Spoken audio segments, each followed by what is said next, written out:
Ladies and gentlemen, we welcome you live to episode number 43 of the Primetime Rundown, powered by StreamYard right here on the Eastern Observer, presented to you by Black Cats NYC and their newest hit, Dirty Little Hipster.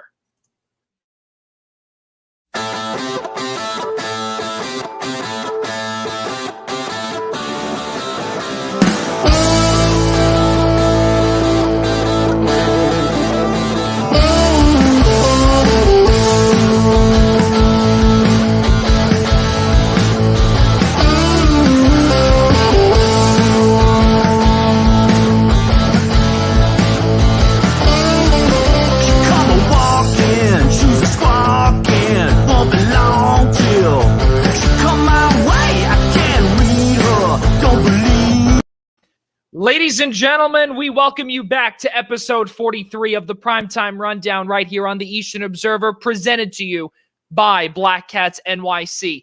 I'm Joey Jarzynka, alongside my partner, Rob DeLuca. Cannot thank you all enough for joining us here on this Friday evening. Ladies and gentlemen, let's welcome in our third guest host this evening, Anthony Tornatore, or otherwise known in the wrestling world and on our other podcast as Tony T, and the way I say it, Tony the Tiger.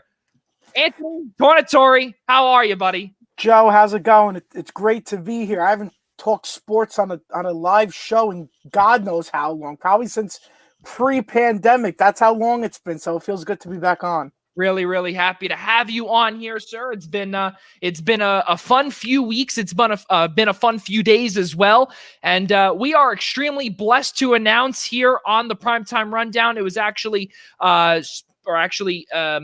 it was announced this morning, and this is actually going to be on the newest on-demand site that we have partnered with, and ladies and gentlemen, we are now on the following platforms. We are on Apple Podcasts, we are on Google Play in the Google Play Store, and we are also on Spotify as well. So please, ladies and gentlemen, subscribe to us at the Primetime Rundown, at the Essential Wrestling Podcast, and at the Daily Wrestling News Show. All great stuff. The entire Eastern Observer, all of the shows are on those platforms, excuse me. So all of my mumbles and everything will be on Apple. So it's going to be some good stuff there. DeLuca, it's been a couple of weeks since I've seen you. Happy Thanksgiving. And you, Ian, Larry Protakowitz, and your buddy Casey Bryant took over the show in my absence. Really, really good stuff there just a few weeks ago. Yeah, Joey, I mean, it's been some time since I've seen you. Hope you had a great Thanksgiving. Anthony, you as well. It's great to be back after a bye week, I guess we'll call it. And yeah, I just absolutely love the way we took last show and ran with it with all four guys. And despite, some technical difficulties, we powered right through it, which now, as Joey mentioned, all these platforms, you can now go listen to those screw-ups for yourself and see just how great it could have gone. Exactly. That is very true. So as DeLuca said, all of those can be found on Apple Podcasts, Spotify, and the Google Play Store. Also, let's not forget, ladies and gentlemen, you did hear just earlier, Dirty Little Hipster, presented to you by Black Cats NYC. Their newest album, Free Cake, did come out on November 13th. Please listen to their album on Apple Music, Deezer, YouTube, SoundCloud, Amazon Music, YouTube Music, Pandora, and the aforementioned Spotify as well. So, fellas, let's get into this. We've got a big show ahead of us. A lot of things has gone on in the last few weeks, in the last few days, rather. And, let's start off with baseball, because we are all baseball fans here. We are all Yankees fans here. And I know for a fact that DeLuca and I had texted about this once we heard that Gary Sanchez was tendered a contract by the New York Yankees. Anthony Tornatore, I need to start with you as one of the biggest Yankees fans that I know. I need to hear about your thoughts that Gary Sanchez will most likely be back in a Yankees uniform. God help us, or is it a good thing? I wish that Kyle Higashioka was 5 or 6 years younger. Because with all the bats in this Yankees lineup, you really don't need another batter like Gary Sanchez, especially if you bring in DJ LeMahieu again. There's been some rumblings about Michael Brantley as a lefty hitter that the Yankees, who would fall in love with Yankee Stadium. So they have enough hitters on their team. Clint Frazier. So having Gary Sanchez back really, it doesn't do anything for me. But I believe the tender's $5 million. You're paying him $5 million as you prove to us that this is your position. And if he doesn't, then you trade him, you're out $5 million. It's not the end of the world, especially for the Yankees. So this is his time to shine. If he plays good, it's great. If he plays bad, now we know for certain that he's not the catcher. It's so tough because what we saw, the arbitration eligible players, one of which was Gary Sanchez, and when they tendered him a contract, as you did say, it was, I believe, around $5 million, which really is not that much, but for a struggling catcher that at one point was to be the next Jorge Posada. For all you kids out there who do not know who Jorge Posada is, please open up the record books, because he is a part of the core four back when the three of us, were children. And he had a 147 batting average last year in the regular season with 10 home runs and 24 RBIs, albeit it was a shortened season due to COVID, due to the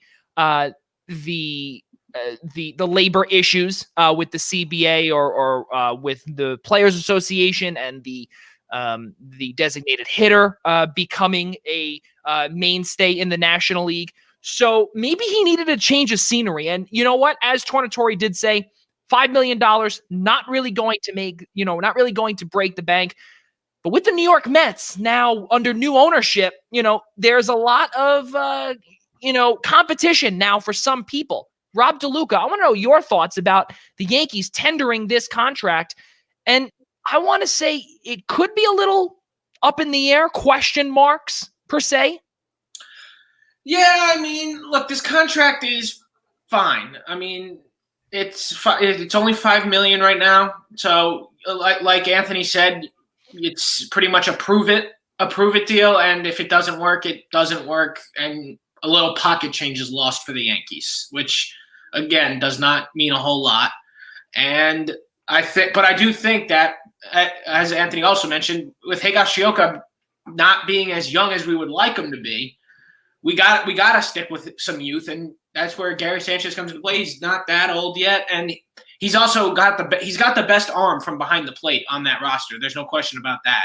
That when it comes down to throwing guys out at second base, third base, Gary Sanchez is the man to do it. It's just a matter of working on the past balls. Obviously, the last 2 seasons, we have been seeing many, many issues with Gary Sanchez behind the plate, as well as just mainly this past season up at bat. He was in a slump that you can't. It was the slump of slumps. It seemed like he could just never recover. It was very uncertain, but this is definitely a move. Because we also know from 2 seasons and beyond ago what exactly Gary Sanchez can do when he's hot. And that is why I think they gave him this kind of a deal, to prove that he can still be that player. And if he does get back to that, Yankee fans are going to be all back in his corner again, very excited. Well, and that's the whole thing also, Tornatore, and we know this as Yankees fans, and, we get very hot over one player, either performing at an astronomical rate, or we get so hot because they are underperforming and they are performing so underwhelmingly, where we start to see a player such as like Randy Johnson, for instance. Do we remember many years ago, guys, when Randy Johnson was on the team and the big unit was supposed to be the star in New York? He was supposed to be he could not get anywhere. He could not perform he couldn't do it at Yankee Stadium. He couldn't do it. And I don't know if Gary Sanchez, was he a flash in the pan a couple of years ago? Listen, he's 28 years old. He's 2 years younger than Kyle Higashioka. Just 2 years younger. And something that Tornatore brought up that I thought was phenomenal too is that the left-handed bats at Yankee Stadium is monumental. It really is. And the right-handed bats that are in the Yankees lineup, is bar none. It really is. There's all the way from what, well, you figure 2 with the exception of switch hitter Aaron Hicks, but then also Brett Gardner from, let's say, 2 or 3 to 9. They're all right. They're all right-handed hitters. You need that lefty somewhere. Gary Sanchez, he's a righty. You were talking about that with Brantley. Elaborate a little bit more on that, Tornatore. Where could the Yankees have gone in a different direction? Is this the post George Steinbrenner, we're taking the cheap route, maybe we're going to give him one more chance? Or is this because there's no catcher on the market and they don't want to make another Brian McCann type deal that blew up in their face just a couple of years ago? Yeah, first off, we've been spoiled for catchers. If you follow the Yankees, we've had catchers that played years for Jorge Posada, never hurt. And I'll even go further back than that. Yogi Berra, for years, Elston Howard. The Yankees have had so much luck with catchers, especially backup catchers too. The Yankees have always had phenomenal backup catchers. We saw last year with Austin Romine, Francisco Cervelli years back. So the Yankees have had such luck with catchers that it's crazy that we're actually talking about this, because there was one thing you never had to worry about. It was always the pitching that the Yankees had to worry about. They never had that guy, those 3 guys, and right now that it's the same story over and over again.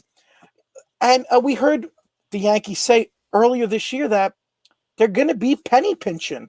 The Yankees lost so much money last season that, you know, back then you could say, oh, Yankees will get DJ LeMahieu. They'll give him his 5 years, $100 million. It's all good. Not this year. They might not get him back because they can't afford him. And I never thought I'd say those words. Yeah. So you're taking back Gary Sanchez on a $5 million deal. It's a prove it deal, but you really hope he does prove something, because the free agency class next year is horrible. Yeah. And you look right now, even at the catchers, guys, it's, JT Realmuto is the number 1 catcher on the market at age 30.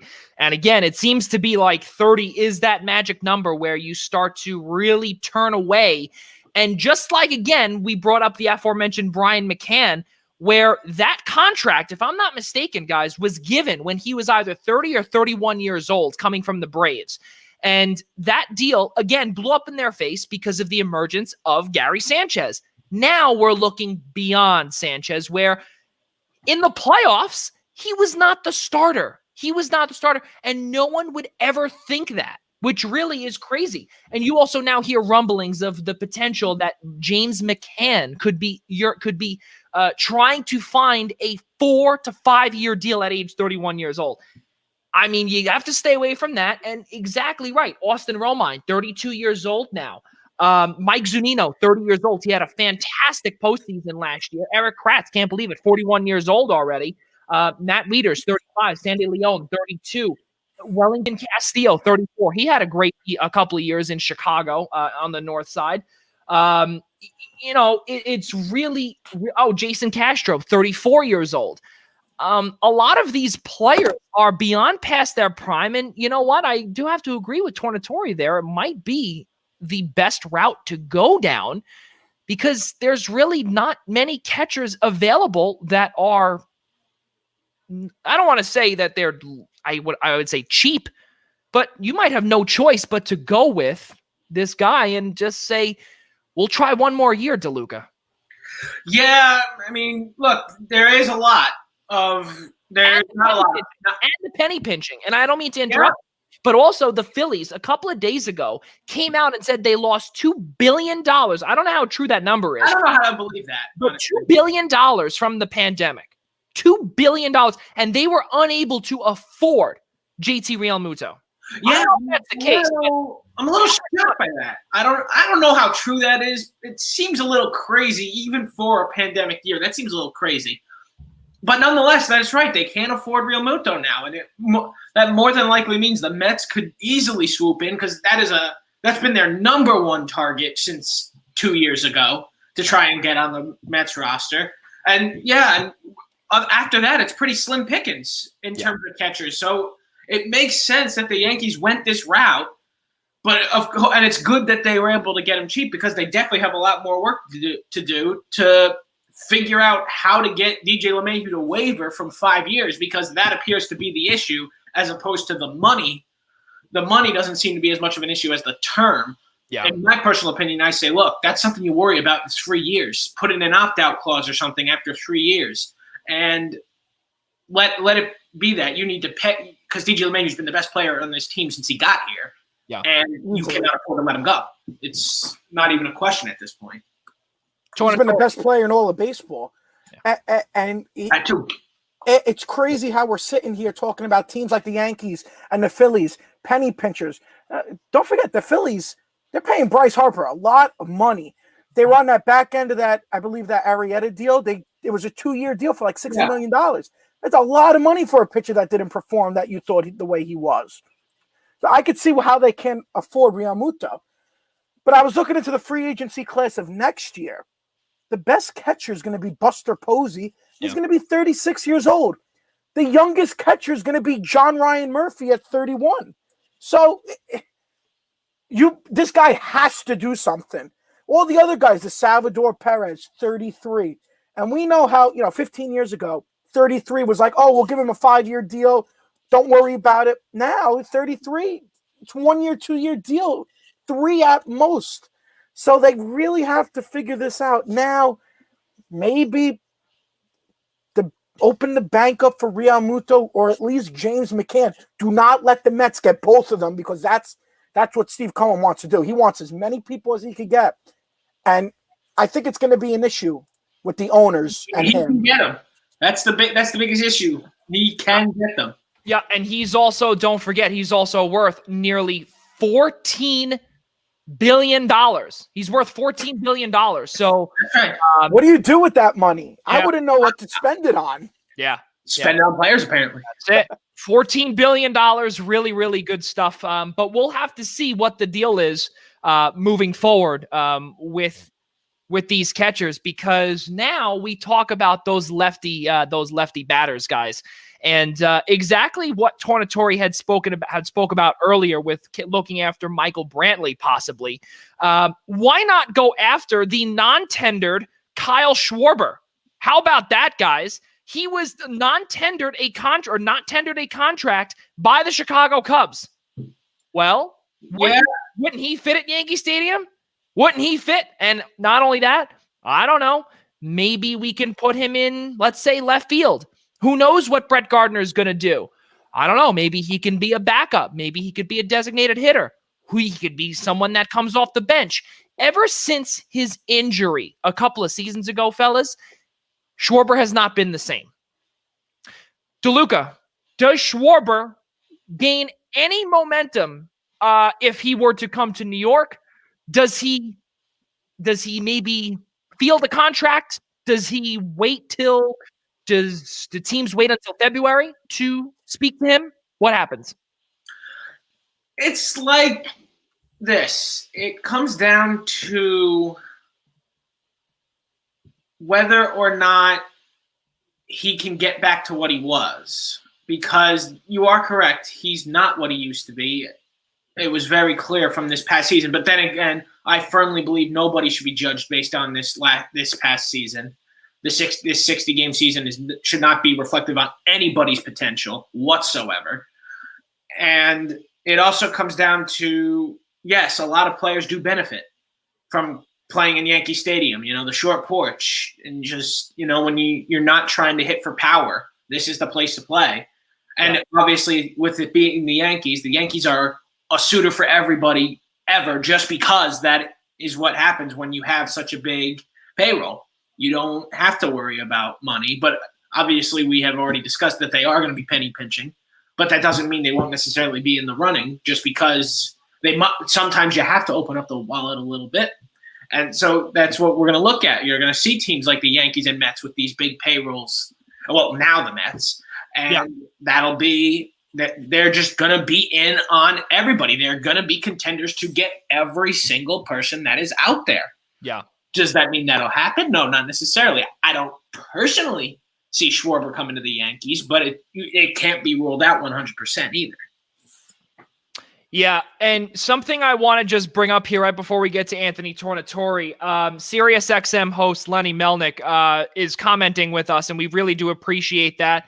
A couple of things that he did bring up here. Schwarber, a possibility for the Yankees, and for some reason, Lenny, if you are watching, we can see it on here. I actually have to stare over to my other laptop to see your comments because for some reason it is not popping up in here. So if you would be, it would be possible, please, to comment under the Eastern Observer logo, please, if you can. I will read your comments though, so then we can speak about them here. Schwarber hit 188 in the abbreviated 2020 season. Only 5 players who came to bat at least 175 times had a worse average, with Sanchez at the bottom at 147. That's a pretty good stat, actually, and it just shows also how far Schwarber has gone down.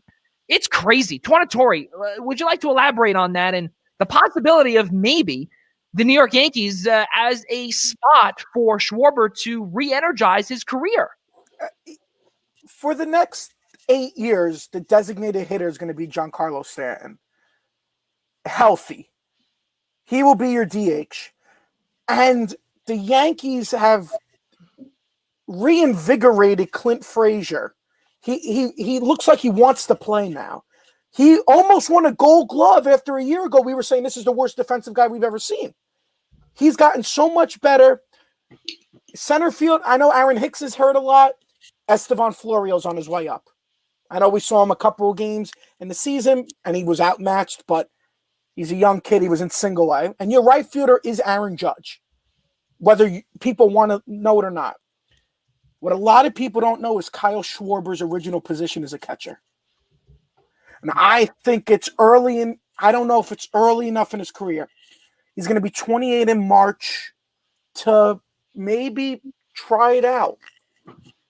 Having a lefty hitting catcher in Yankee Stadium would be perfect. He's hit 120 home runs in his last 5 seasons. It's about 20, 25 home runs a year. That's not bad. And that's in Wrigley. And Wrigley Field. Most games being played at Wrigley. Yes. So now you have Yankee Stadium, the short porch. Guy could easily hit 40 home runs if he has a healthy year. I know Theo Epstein was very high on Schwarber. When Epstein left, they wanted to get rid of Schwarber because they didn't like him. And this guy knows what he's doing. He's turned teams around and he's won championships. So he's got to know a few players. And Schwarber, I think he's a great player too. As an outfielder, I don't want him on my team. If you could get him to become a catcher, see what happens on a prove-it deal, I'll give you $1 million. If you could catch, I'll give you 1 year. If you could be a good catcher, then we'll keep you. Again, what do you have to lose? That's exactly it. Yeah, it really is the truth. And something else also, fellas, was that Kyle Schwarber, that was. Brian Cashman loved him many years ago. He loved him when he came up, and I wouldn't be surprised to see. I would not be surprised to see him again. Maybe there is, again, as we brought up earlier, a possible destination with Brian Cashman still here in the Bronx. I wouldn't be surprised maybe if at least maybe there's a conversation to be had. There's something along those lines. But again, a name like Kyle Schwarber, I would not be surprised to at least have a conversation with him. And maybe we'll see. We don't know what the deal is with COVID. Everything can potentially go out the window. We don't know if there's going to be a season. We don't know if there's going to be a shortened season. We don't know if there's going to be everything back to normal. We have no idea. Schwarber is definitely a part of that as well. Fellas, let's keep moving forward here. The New York Mets, they just signed Trevor May. Guys, I don't know if you watched the press conference for Trevor May, but I think he's got a future in television after all of this is done. And I think also you give out a very small contract like that, and I think it just shows how much penny pinching many teams are going to be doing this offseason and potentially moving forward. Who wants to take that first? DeLuca. Sure. Look, it's a good signing for the Mets. Let's not be hasty. I mean, it's a nice contract. He's a decent player, and I'm just worried it's possibly a start of things to come for the Mets, potentially. Like this, that might have just been the first signing in a big wave of signings that Steve Cohen may or may not do. Because look, when you've got this, again, like we said earlier, when you've got this much money to work with, you're a dangerous man. And he is absolutely the most dangerous man in baseball right now. And it might just be starting with Trevor May, but we will see. But yes, Joey, I do like your point there. Because of how small the contract was, it seems like a lot of teams are going to be very, very conservative with their money and play it out very strategically because they need to make sure, just because, look, this is their money they're working with, essentially. So they got to see that they're able to have a somewhat normal season, get fans in the stands, etc., and see if they can make money back. So that way they can eventually give out these big-time deals. So it might be a waiting game in terms of, seeing some of these big names come off the market. We don't know. It's just a matter of time, and we will see. But as for the Mets, Trevor May's a upstanding guy. He's going to be a fine player. He's going to fit. I personally think he's going to fit very well there, and it's just a solid signing by the Mets. Yeah. You look back at his career or look at his career numbers with the Minnesota Twins, 2014, 2016, 2018, 2020 in 2-year spurts, 23 and 21, 4.44 earned run average, 367 career strikeouts. Tornatore, is this a sign for bigger things to come for the New York Mets? I hate talking positive about the Mets. If the Mets and the Red Sox were in the World Series against each other, I'd root for the Red Sox. That's how much I hate the Mets. And I'm a Yankee fan. I hate to say that, but... I mean, it literally happened in '86, but... I know. Thank God I wasn't alive, because I would have been very torn. But I don't know if this is a sign of things to come. I thought it would have happened already. At the end of the day, yes, Steve Cohen will sign the checks and he will dish out the money. But it's Sandy Alderson who's going to be making these phone calls and making these deals. Steve Cohen is a Mets fan and he's a businessman. He has never owned a baseball team before. It is not that easy. Look at Derek Jeter. All the crap he got throughout the past few years, and he did it. He got his team to the playoffs. I know in a COVID year, but he did it. That's a guy that knows baseball. He wasn't a fan. He was a player. So I really don't know what's going to happen. I really thought it was going to happen already. These signings were going to happen. And I think the Mets are already not doing good. They don't have a GM. Sandy Alderson picked himself. Your first job was to pick a general manager, a competent GM, which you could have found out there. Theo Epstein just got let go. It was right there in the open for you. And well, okay, so I want to interject here, and something that we've spoken about on this podcast before, especially with our co-host Ian Schreier, who is a diehard Mets fan. This is something that is, I believe, a very, very, very big topic to discuss, and the reason why is because Sandy Alderson, what he did when and you want to talk about penny pinching, fellas, the New York Mets have been a laughing stock in not only New York, but all of baseball, in all of professional sports, or in all of sports, period, even down into the Pee Wee level. The New York Mets have been a laughing stock under the Wilpons. And Sandy Alderson, let's not forget, he was one general manager to trade Michael Fulmer for Yoenis Cespedes, do a fantastic job. He was one who tried to do what he could in terms of trades, in terms of penny pinching free agent signings. Now is the time. You saw, guys, what Steve Cohen did in hour number 1 through about 5. On business day number 1, Steve Cohen cleaned house. And I know, Tornatore, that he is a diehard Mets fan. He bought his childhood team. That is the coolest thing. It is. You literally you work your butt off to buy your childhood team. Not many people could say that. And he's also the richest man in baseball. So those are two things that are there with him. The next thing, when you have a trade such as Cespedes, yes, it didn't work out. Yes, it didn't, whatever. The Wilpons lost a ton of money with Bernie Madoff. Yes. But we have to realize, and we have to give a lot of credit to Sandy Alderson, what he did to get the Mets to the 2015 World Series. Again, they lost in 6 games. They did. They lost 4-2 to the Kansas City Royals. The Royals were lights out that year. Okay? They were fantastic in the 2015 season. But we have to realize, just before I get back to you, Tornatore, is that I understand that they, to buy these players, to buy whatever the case may be. And for those that are watching, please tell me if I'm wrong. Comment, please. And Lenny, I know you're watching, so that would be great. You can go out and you have to say to yourself that Alderson was a pretty damn good general manager years ago.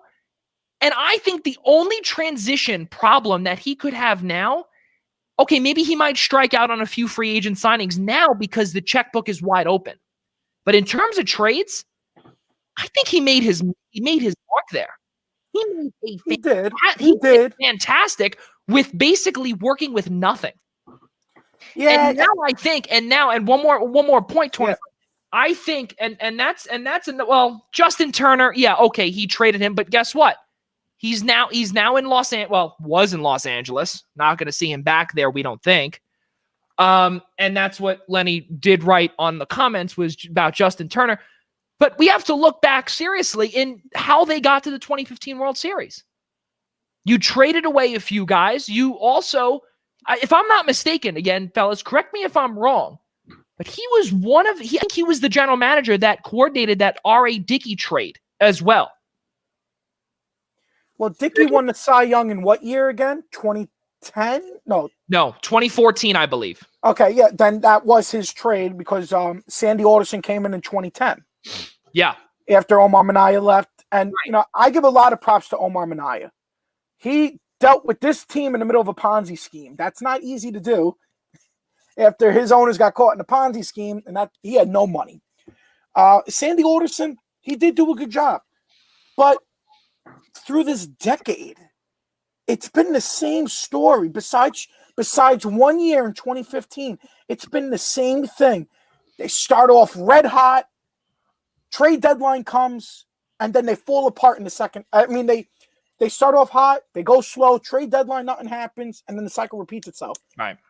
He really hasn't done anything and I'm not saying Brody Van Wagenen did this hell of a job because he only signed guys that were his former clients.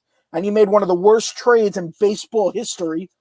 That horrible Cano deal, which just continues to show why it was so bad. And that Edwin Diaz deal, which the guy was a god in Seattle. And he's like a peasant in New York. He couldn't do it. He could not do it. And we've seen it in the past.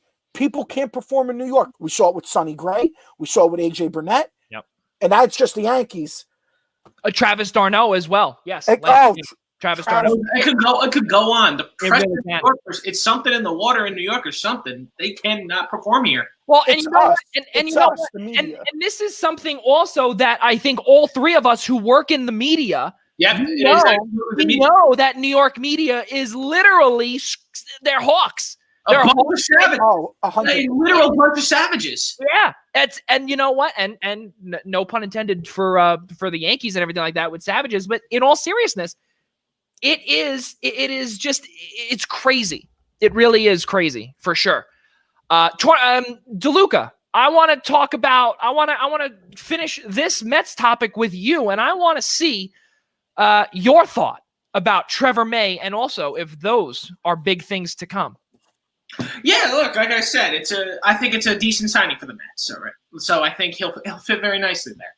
In terms of I also do believe it could be, but it's going to take time because of all this going on, pandemic. Got to try to figure out what kind of season we're going to have. If it's going to be completely normal, fans in the stands, yes, no, maybe a little bit, maybe a lot. It's so many question marks. So owners are playing and GMs are playing very, very conservatively right now. And that is why we have not yet seen a DJ LeMahieu signing yet, why we have not seen a JT Realmuto signing yet. Because, look, if there's no pandemic, more than half these guys are off the market already. They're they're signed to teams, and there's not much happening with free agency. But that's you just remember a year ago with Bryce Harper and Machado? The season, spring training started, they weren't even on teams. I don't think teams want to give out big contracts anymore.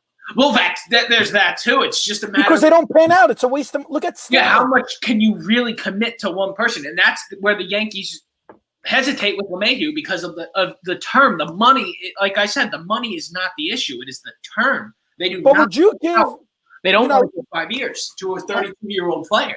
He's 33. If you give him 5 years, he'll be 38 when the contract's done. Am I correct? Right? I believe he's 32. Maybe he turned 33 recently. Okay, so you would give him. Would you give him 5 years? Because of how he's playing without hesitation, but I would structure the contract correctly. I would front load them. I would front load the money first of all, so that way he's making most of it now while he's still hot, and then I would throw in an opt-out clause in like year 3 or something if he does start declining by then. You throw in these opt-outs. You just got to structure it properly. But when you have a player that has made such a big impact on this team, like DJ LeMahieu has done, literally, as you said earlier, I believe, Anthony, we haven't seen a guy like this make an impact like this since Derek Jeter. You don't let that go. Yeah. You just don't do it.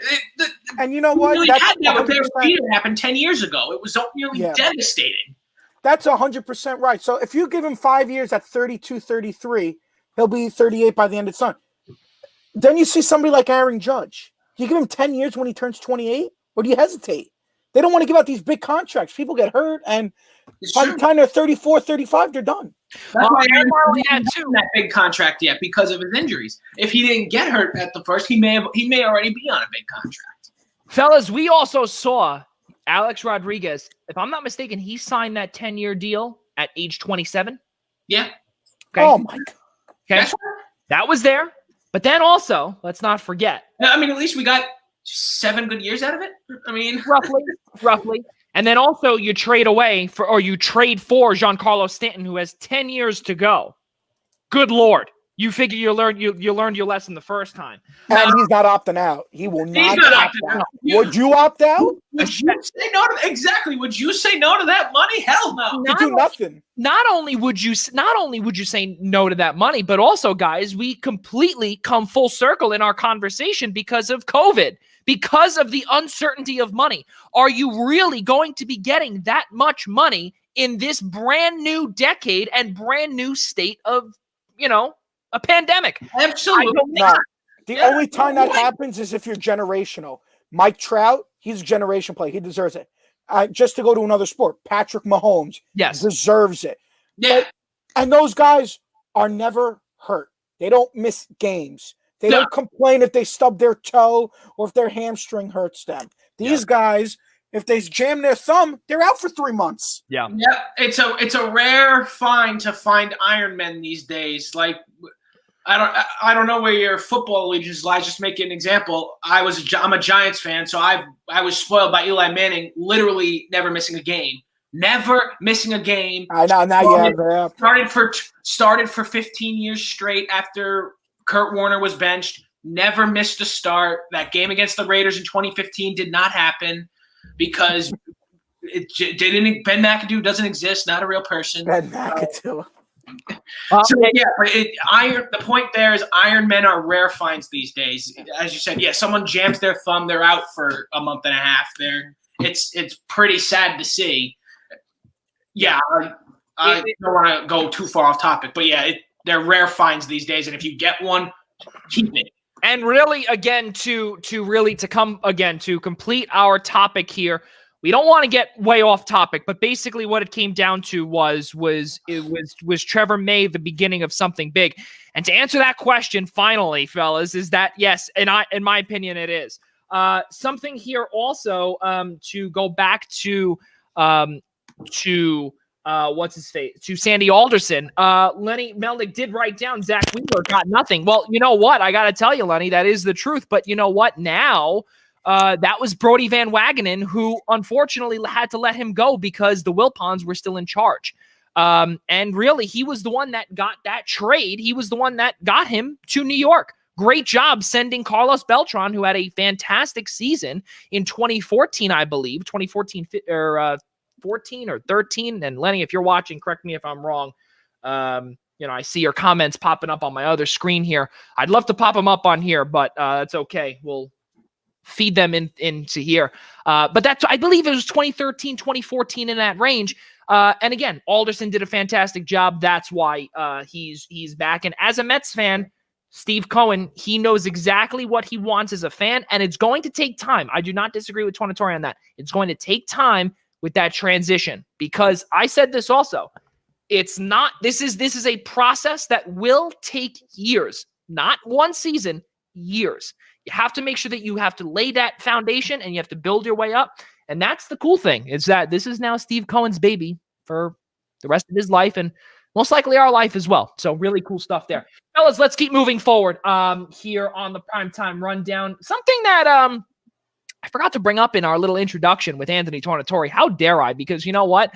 I know half of our viewers are gone already, but Anthony Tornatore is our lead Minnesota Vikings writer. And I really do apologize for that up here, because you know what? I mean, skull everybody.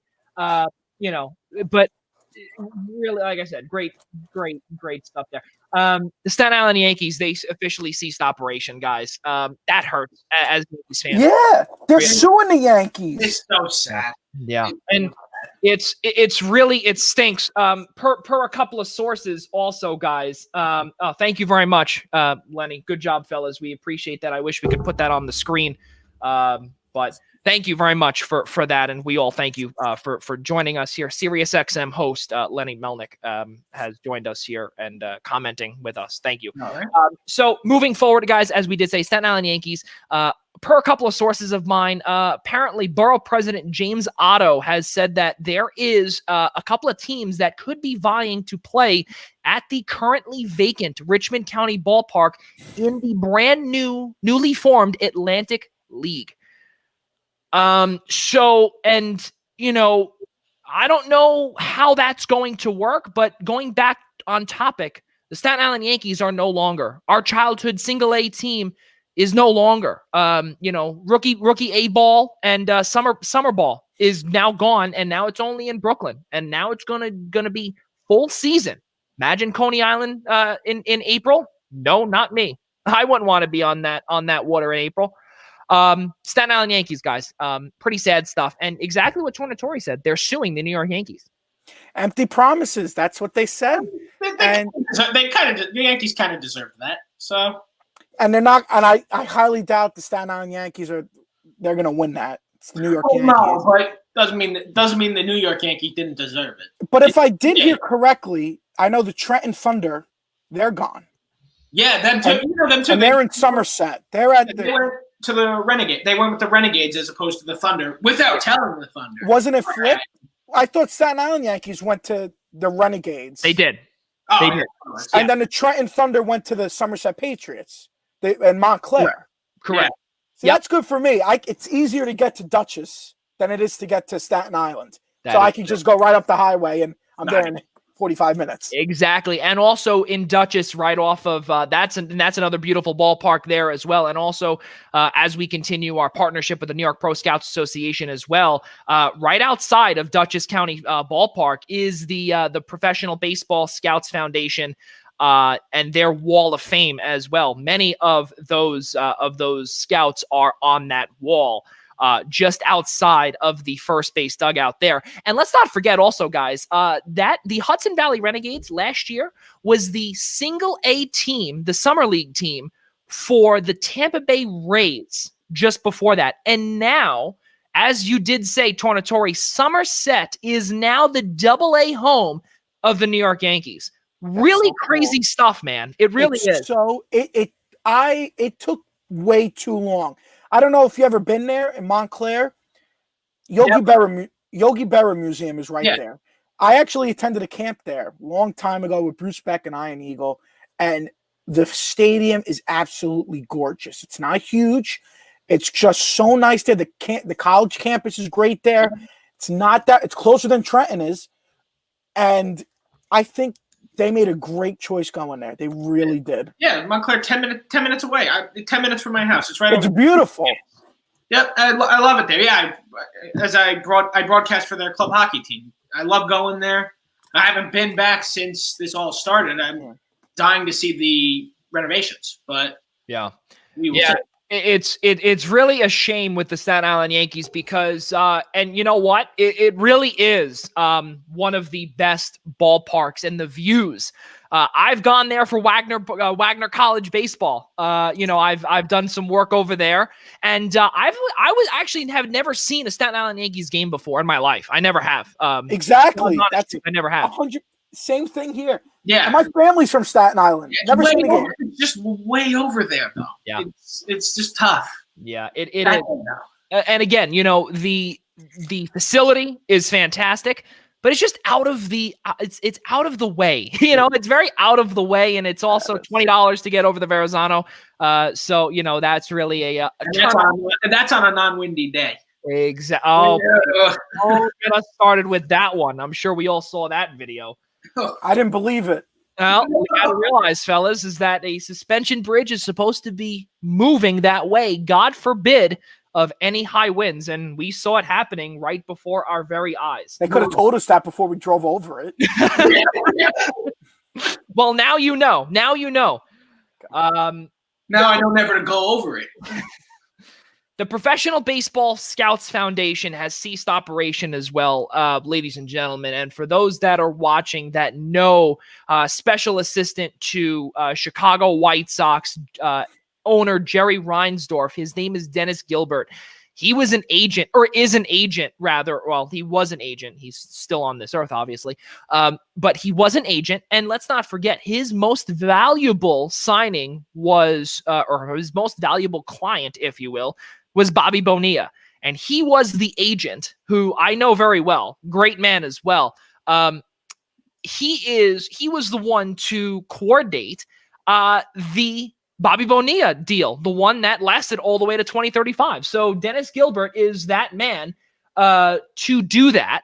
And the reason why we bring him up here is because the Professional Baseball Scouts Foundation is a fantastic acknowledgement to all scouts within professional baseball. And unfortunately, due to the pandemic and due to very high costs at their headquarters out in Los Angeles, they had to cease operations, unfortunately. And the New York Professional Scouts Association, they continue to show what scouts mean here on the East Coast. Many scouts all across the country have been celebrated, have been honored, have been awarded many awards at a national gala in Beverly Hills, California, the last I think 15 or 16 years in that range. 18 years. And this year would have been, I believe, number 19. And great event, great everything. But we want to just say that all the best to Dennis Gilbert, who I got a chance to not only meet when I was out at the gala for 2 consecutive years, but it was also a televised event on MLB Network in the Golden Globes room of the Beverly Hills Hilton. And just everything that's going on now with the pandemic, he couldn't keep it going, and he had to merge it with Major League Baseball was the one that absorbed the operation. So I'm still at least happy that the scouts will be getting recognized, even if it's a little bit less. They're still getting recognized because they do a fantastic job. Without them, Major League Baseball would probably not be here because of the talent that they can scout and everything along those lines.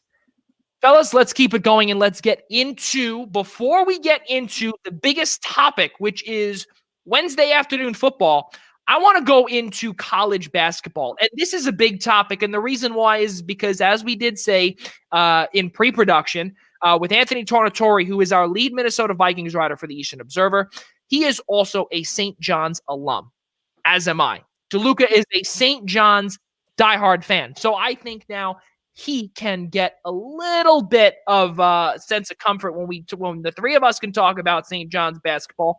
And because the Eastern Observer and the Blackjack Media Group, all we do is cover St. John's, Seton Hall, and we even cover all the other 9 teams as well within the Big East.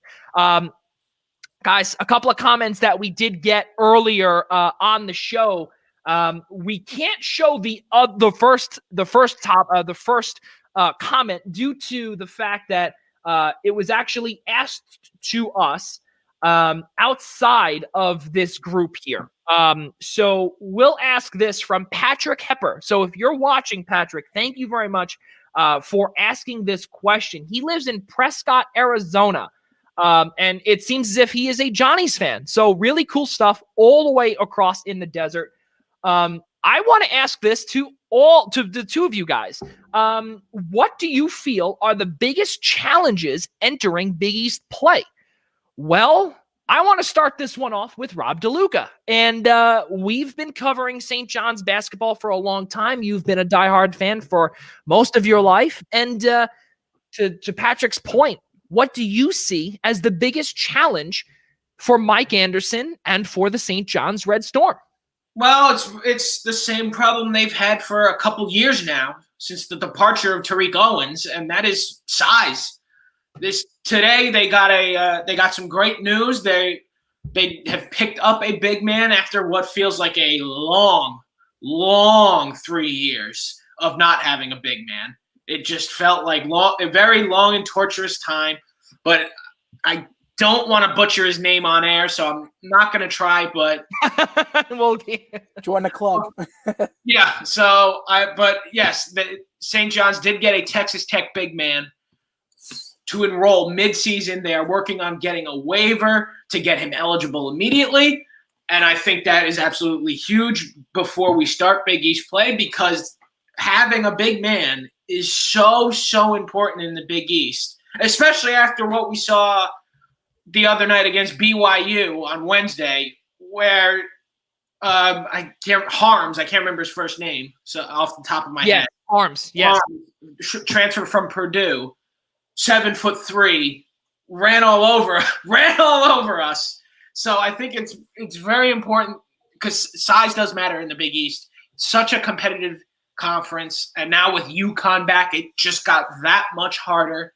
And the Johnnies, look, they got undervalued in the preseason coaches poll. They really did.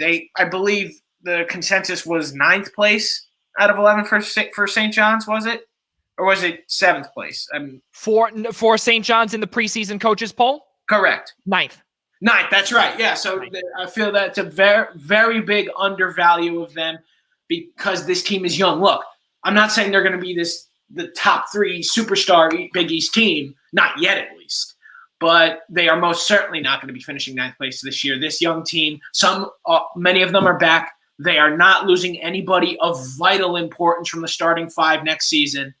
So this team has a good path coming up in the next couple years. But overall, I would say, yes, size, definitely one of the biggest factors in the Big East. And St. John's may have just answered that question today. Anthony Tornatore, your answer to Patrick Hepper's question of what do you feel are the biggest challenges entering Big East play for your St. John's Red Storm? Well, before I get to that, if you guys want to know how to pronounce his name, let's hear it. Please. Isaiah Niwe. Oh. No, okay. No, it's not that bad. It looks much harder than it is. The spelling made it very confusing, so I didn't want to try. Look, I'm going to give the generic answer. COVID. It's going to be the biggest thing. We've seen it with Iona, which is 10 minutes away from me. Rick Pitino's played 1 game. I think it's really going to hit these teams hard. But on the court standpoint, it's going to be the experience. A lot of underclassmen, a lot of freshmen, a lot of newcomers. You know, when you look at veteran leadership right now, it's guys like Marcellus Erlington and Greg Williams Jr. and Josh Roberts. That's all you really have to look forward to for Rasheem Dunn. Second year, give or take a little bit. Yeah, I don't know. A little bit. Yeah. But when it comes to, I think that's what it's going to be. It's going to be in those tight, close games against a team like Villanova. Can they come back? Can they be led by their veterans? That's going to be the issue. Because right now you got the freshmen on the team. They're so excited. We're playing college basketball. We're in New York. We're in the Big East. We're a D1 school, and I think they're just excited. But adrenaline wears off. It does. We've seen it, and I think that's going to happen. And that's when the veterans are going to have to come in and say, "Listen, guys, here's the deal." Because it's these freshmen that are winning the games right now. The Posh Alexanders, the Vince Coles. We really haven't seen, electric from Greg Williams Jr., Josh Roberts, Marcellus Erlington. And, it's just Julian Champagnie. He's been in there, and he's only a sophomore. So it's going to be the veterans. That's how this team's going to win. Yep. And something that we need to bring up for Patrick also, in my opinion, the biggest challenge is entering Big East play is finishing games. And also getting off to a good start. It's really, really sad to see what happened against Boston College, where the St. John's Red Storm, inside Bubbleville, they blew a 20-point lead. They blew a 20-point lead, and Julian Champagnie had a double-double, his first career contest with 29 points. That was probably the coolest thing. And you know what? I think that he can only do so much. And I think this team is so young, and that is going to be a big Achilles heel for this year. Oh, yeah. The biggest challenge entering Big East play, in my opinion, fellas, is UConn. And I think also because James Bouknight will be taking that team and carrying it on his back, I do believe that he could single-handedly defeat St. John's next Friday night. Yes, let's not forget, next Friday night, inside Gamble Pavilion, St. John's will be facing UConn for the first time in nearly 8 years. The coolest thing, and that is how UConn returns to conference play, is against the St. John's Red Storm. Plenty of history. And we can go on and on about that. But let's continue now with St. John's here, guys. They have Stony Brook coming up.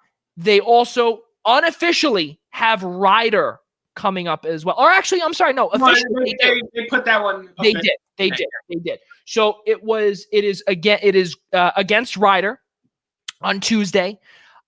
We expected them to have Fordham on Wednesday, but that was shut down due to the coronavirus. And then also they were expected to have Sacred Heart on Sunday, popular Northeast Conference team up in Fairfield County. And they were projected, or now they have Stony Brook University, American East team, just a few miles east of me. So it's very evident that St. John's has a lot of work to do. They started 3-0. Unfortunately, they lost in the last game to BYU. They came out very, very, very fast, really fast in the second half. First half, not so good, fellas. Non-conference play thus far. What do we think? Anthony Tornatore first. A little scary. The Boston College game, if I'm not mistaken, they were down a lot early, and they made that comeback. But again, that's my issue. Non-conference, they could go 10-0, which we've seen it before happen in non-conference play. With I know we're going back to the Shamori Ponds and Marvin Clark, Justin Simons, Bashir Ahmed. They can do it. It's this conference play. So they have to win out the non-conference right now. They have to. They have to find every way to win. And, they're facing Ryder. That should be a win there. If they played Fordham and Sacred Heart, those would have been wins there too. But then you got to look at it from the money point of view is you want people to watch the games. Give me St. John's versus Iona. So this non-conference has been really, I think they've done okay so far. It's exciting to see new faces. But just like you guys know, if they start playing bad basketball, media is going to be on top of them. They don't care if they're only 18 years old. They will be on top of them. Yeah, and that's, I think, the biggest thing right now, what the deal is in the New York market. It doesn't matter who you are. Rob DeLuca, as a fan, looking as the outsider, looking in terms of, we're talking about from the media side of things, but for you as the fan, St. John's right now ranks third in the Big East through 4 games in total offense.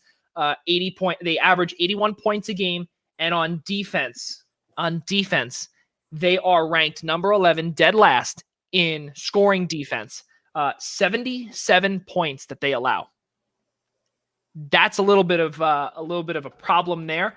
And I want to look at the 3-point defense also. They are number 10. Excuse me. They are number 10. They are number 10 in field goal percentage from beyond the arc.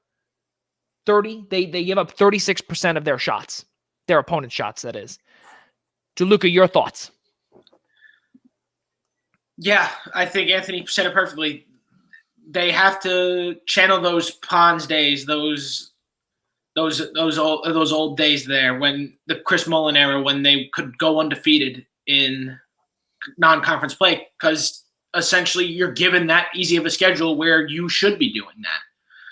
And it seems like the first time they run into a difficult opponent like the BYU, you knew that BYU was going to come out hungry. They had just lost by 26 the night before to USC. Of course they were going to come out there and try to come strong, and they did. And it bit St. John's. That as hard as they tried to come back, they fell short. And now it's just a matter of racking up these wins before conference play starts, because the Big East is an animal. Everyone beats each other up throughout the season. So they gotta buckle down and get to work, because this is going to be an interesting, with COVID aside, it's going to be a dogfight. That's just the way the Big East has always been. I'm not saying St. John's is going to be a part of that necessarily, but there are going to be some games they can potentially steal that they need to do, especially if they want to be a contender for the Indianapolis bubble coming up in 4 months. You gotta be ready for these things. Yeah, absolutely. And I think that you brought up the 2018 non-conference schedule. That was by far one of the easiest schedules that I've ever seen. Oh, yeah, Joey. I remember extensively talking to you about that one. Yeah, and they went 12-0. Yeah, and then they got our hopes up against teams I'd never even heard of. Yeah, exactly. And then they finished with 20 wins. Right. Exactly. Yeah. It was it was brutal, and they got pounced in the first 4 against Arizona State. And you know what? Not to get off topic, if Mike Anderson's the coach of that team, how different is it?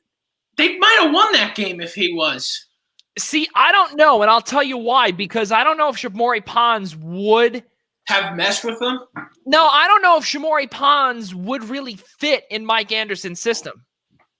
Hard to say. I mean, he was a laid-back player. We covered him for how long? Yeah, we covered him for 3 years. Yeah, and he was it wasn't my favorite person, but I don't know if Rob, Joey, you know Kevin Connolly, right? Our friend. Yeah. He put on Twitter the other night that he thinks Posh Alexander is better than Shamori Pons. Well, hold on. Let's ensure. You know what the tweet is. You know what I'm trying to get at. Yeah. That wasn't verbatim. Yes, no, that was not verbatim. So he implied. So hold on a second, folks. It's been 4 games of Posh Alexander, and I like what I see so far. We have to hold on 1 second. We have to ensure that we get that tweet correct. If I'm not mistaken, well, Kevin tweets all the time for St. John's, so I will just say this. He did not say, that was taken out of context, that tweet. Yes. Basically what had happened was that he said around the rim, he is a better player around the rim than Shamori Pons. Correct. Yes. I didn't have the tweet, yes. But that's how everybody took it as. So right. Exactly. Obviously, if you know Kevin, you know how it was taken. But But what was great was that Shamori Pons commented on it. And Kevin did not tag Shamori. So Shamori must be sitting on his couch, wherever his bed, and he's searching his name on Twitter. Who's talking about me? And it popped up, and it got a lot of people mad.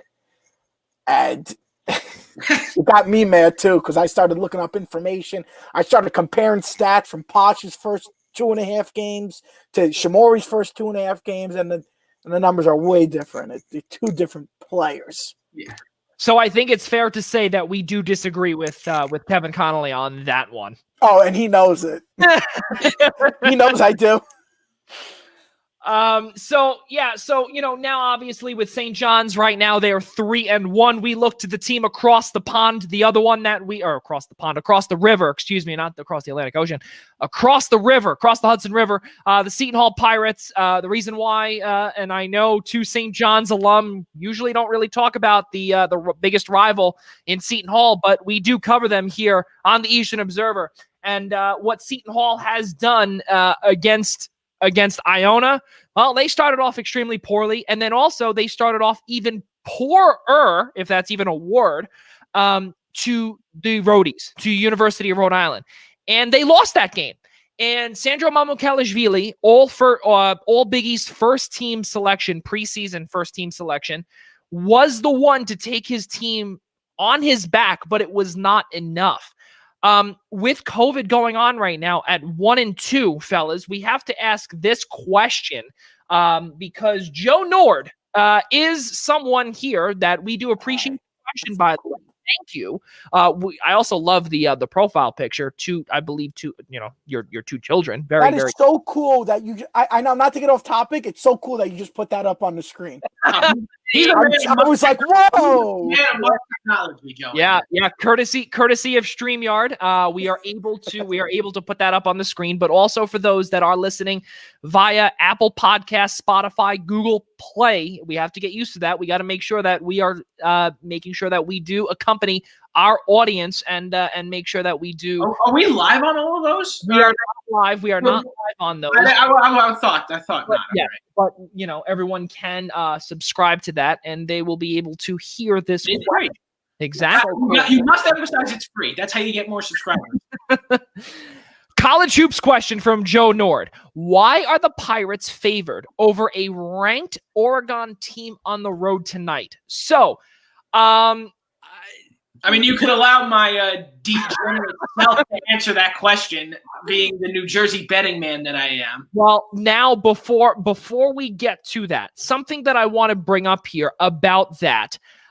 If I'm not mistaken, just a few moments ago, I did see New York Post's Zach Braziller write down that they are exactly a 4-point underdog tonight against Oregon. And that is unfortunate. I guess that maybe something might have happened there. Why are the Pirates favored over a ranked Oregon team on the road tonight? Well, Joe, they're not. But I really do. We all appreciate you asking that question. Maybe in the beginning they opened up. I don't know. Rob DeLuca, you're the betting man. We're not allowed to bet in the NCAA. Right. So being my degenerate self, yes. I'm not being in the NCAA, so I can't get in trouble here.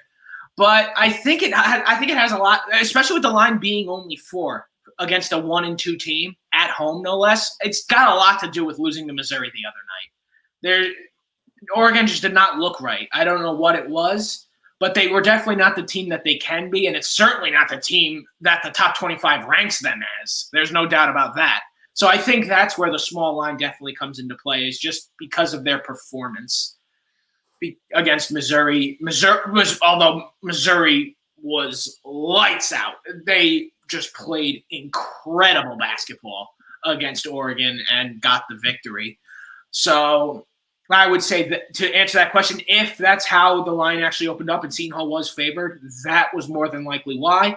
And that is why the current line only stands at 4, is because of the way Oregon has been playing. However, I do find it shocking that with Seton Hall being 1-2, that it's not larger.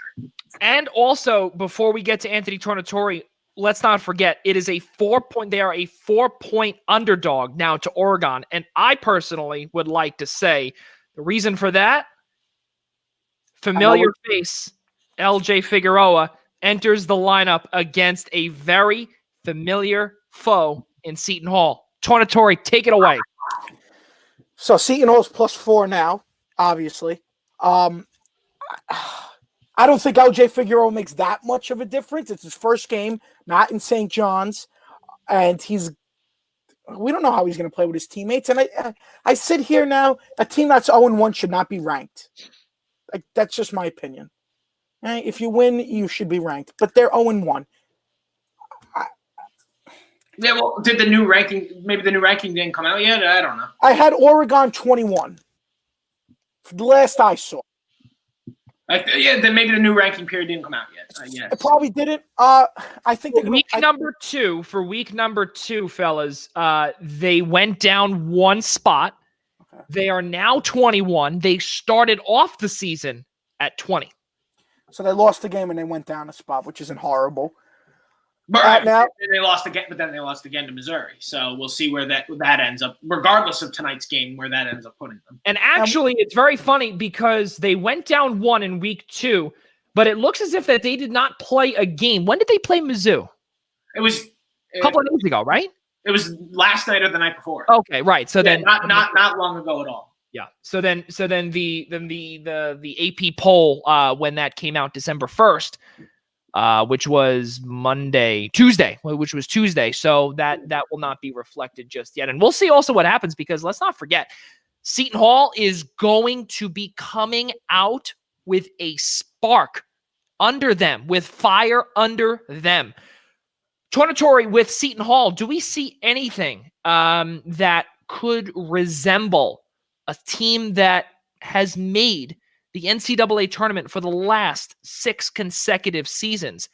Do we see that with this team post Miles Powell? No. Miles Powell, the Knicks got a steal. A steal in the draft. They didn't have to draft him, so they saved money there and they signed him. He was a steal. I don't even know how he wasn't drafted. Same with Marcus Howard. I don't know how, because I could have named 45 other guys that should not have been drafted. But that's a conversation for a different time. Yeah. This is Mamu's team. This is his team now. It all depends on him, and we've seen what he can do. That's right. I don't think they have enough to get. I think they could get in the tournament. I do think that. I don't think they could go far. I really don't think. Maybe a first-round knockout. Yeah, Anthony, you're right, because look, this is not at all the same. This is not going to be the Seton Hall powerhouse that we've been used to the last couple of years. Miles Powell was 1,000% different. How he was not drafted makes no sense to me. Same thing with Marquette, losing Marcus Howard. How he was not drafted makes no sense to me. I don't understand how the Big East, unless you're literally considered generational, how you could be overlooked like that in a 2-round draft. I get it's only 2 rounds, but you cannot tell me they were not in the top 60. They were not top 60 of the NBA. That is absurd that these 2 guys went undrafted and were gotten on steals, complete and utter steals, because they don't have to pay them draft money. Yeah, and again, you know what? I do believe again the revolving conversation eventually ends up with the pandemic. That's what it comes down to at some points. And there are certain guys that are extremely valuable and some guys that maybe they could take a flyer on and see what happens. And as you both said, the Knicks got a steal. I personally believe it as well. Haul in. Seriously, there's no doubt about it. Really good job there from the Knicks and from the new regime there, because there is a lot going on in Knicks land. There's a lot going on in the NBA, which we'll get to later on in the broadcast. Let's keep moving on here, guys. Oregon tonight. Let's not forget, it's a 9:00 start tonight, roughly in about an hour and 45 minutes away from tip-off, inside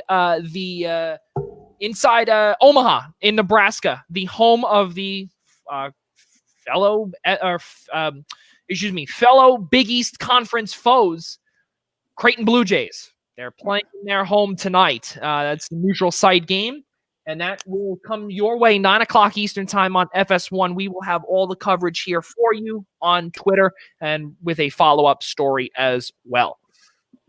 Now we keep moving forward here on the program, and we look at the Big East with Providence. And I want to just bring this up here. One last thing for the Big East fellas. Providence is terrible. DeLuca, we were talking about Providence just a few days ago, and I want to know your thoughts, and especially with David Duke not performing. He is an all Big East first team preseason award winner.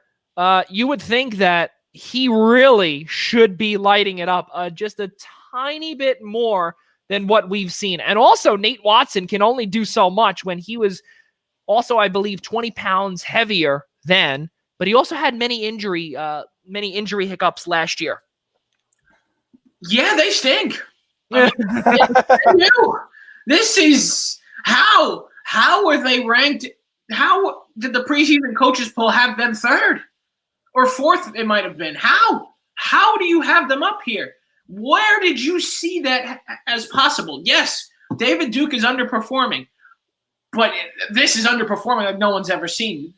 I can understand, but I don't understand how they could have seen fourth place for them or better. It just does not add up, and it doesn't add up to me because Ed Cooley is one of the greatest coaches in Big East history. Let's not sugarcoat it. He is a legend in his own name there, and he certainly finds ways to figure it out. It just doesn't seem to be working right now. He's gotta sit down and think about this. I guess maybe it had. I remember Joey.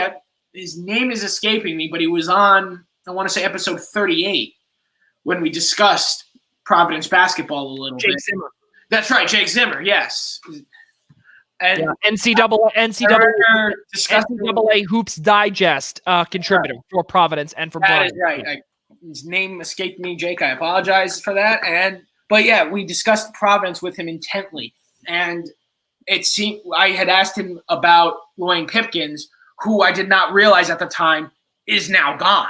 Yeah. I did not realize he was not going to play this year. That had to have come out after our episode had already been streamed. So that's a big loss for Providence because that kid transferred from UMass. He really can be a difference maker. He was very clutch in his time at UMass, and then in the short amount of games he played with Providence last year, he certainly was a difference maker. So losing him did not help, especially for their depth. And now with David Duke underperforming, you miss him even more now. So it is just a tough time to be a Providence Friar fan. I'd love to go back to the days Kyron Cartwright, Alpha Diallo, those guys just performing beyond amazingly. They gave me nightmares. Coolly. Yeah, exactly. And I know, Anthony Tornatore, you guys took a trip up to the dunk, and you've seen what the Providence Friars are capable of. And last year, guys, we saw Providence. They lost badly in the Wooden Classic. Let's not forget Long Beach State. I think they lost by nearly 15 or 20 points last year in December. They had a horrendous non-conference season last year. And they had a rough start to their conference play in 2019-20 before the pandemic hit, obviously. They were on a roll, and I personally believe that they could have come out as Big East champions. Now, it's looking like we're starting to see some fatigue mentally and physically from this Friars ball team. Anthony Tornatore, you've been a part of the Big East for as long as I have. What do you see out of Ed Cooley's team that, again, as DeLuca said, underwhelmingly performing? This was Alpha Diallo's team. It's right there. It was his team. And they're trying to find a way to mesh together, and it's not working right now.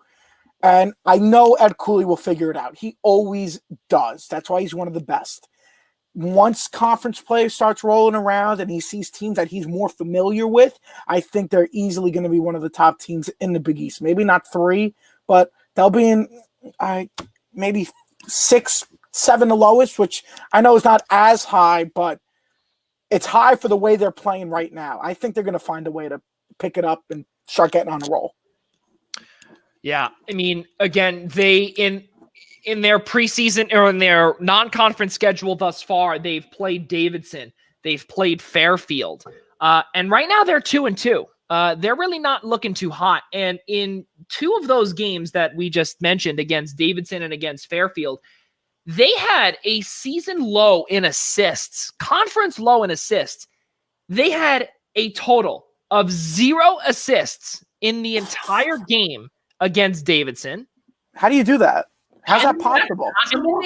And then they had a season low, or I would say second lowest, 6 total assists against Fairfield.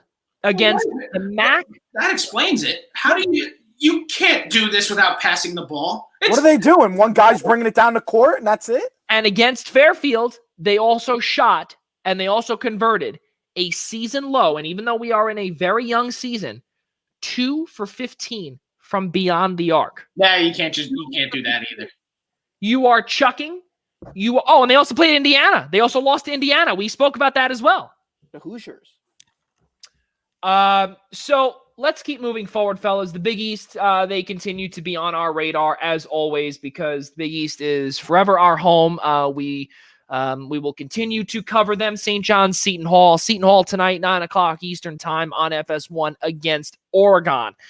Former St. John's Red Storm LJ Figueroa will be making his debut once he just got his waiver accepted, or his waiver was passed, or he was deemed eligible, whatever English we want to consider that.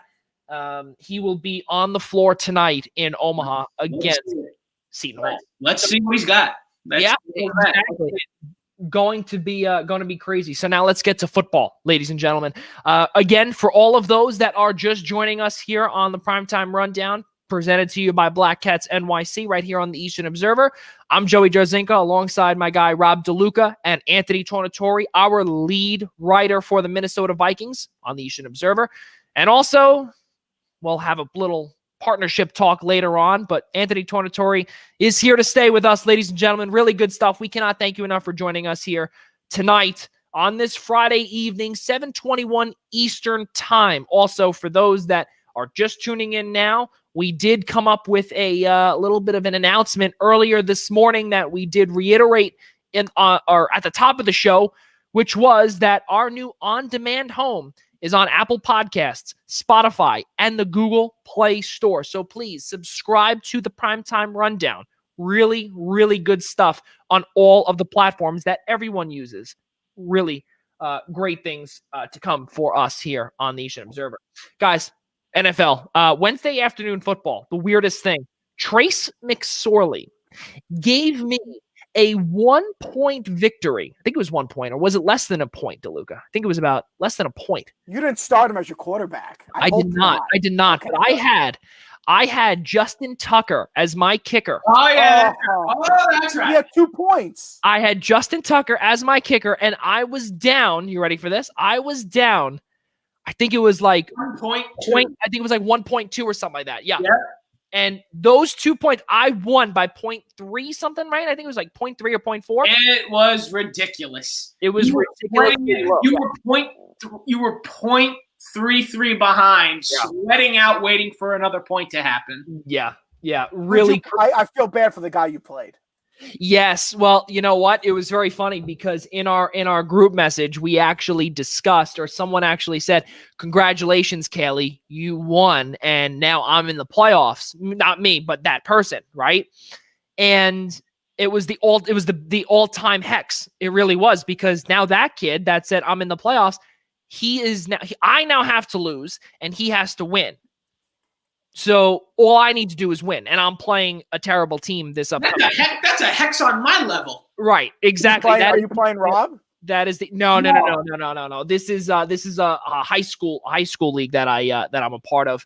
That I've been a part of. The hex on my level thing goes way back to the NHL bubble. Yeah, and he would say, and he would say it's over. Right, he would say it's over, DeLuca. Well, because here's the thing: the Blue Jackets were up 3-0 with 4 minutes to go. The game was over. And the Yankees were up 3-0 against the Red Sox, and the series was over. And you see how that turned out. They scored 19 runs. It was over. You know, I don't have to worry about trying to win a game like that when you have Deshaun Watson and Derrick Henry starting for you. You never got to worry about that. He was out at second anyway. It doesn't matter. No, 42 points in the first half.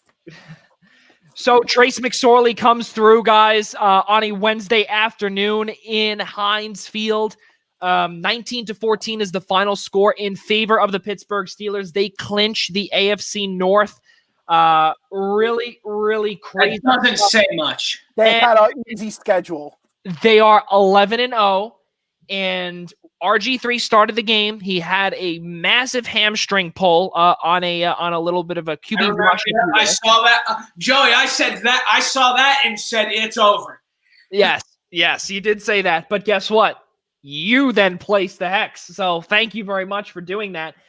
Trace McSorley 2 for 6 for 70. I believe it was 77 yards. Good for him. 1 touchdown. Good for him. Absolutely good for him. I love him.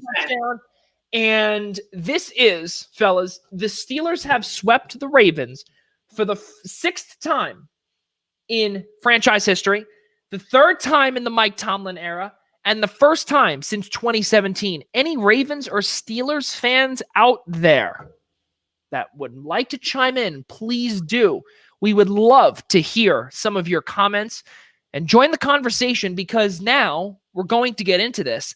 And all I can say is that there are so many guys on this roster that, for the Baltimore Ravens, that were, and they played. We had no idea who they were. Even Mike Tirico said it too. Half of these players are all off the practice squad. So unfair. That game should not have been played. And that's your MVP of the league. The game should not have been played. That's why they had this Week 18 talk. Oh, if games get canceled, they can play Week 18. This has been, and I hear Steelers fans, they're trying. The NFL's trying to make us lose it. The Steelers have had the easiest schedule. Give me a break. You guys are the entire year. Worst 11-0 team I've ever seen. Teams they played, and I am a 22-year-old out of shape kid. Now I could now I think before Anthony Tornatore moved on, you're young. Yes, he is.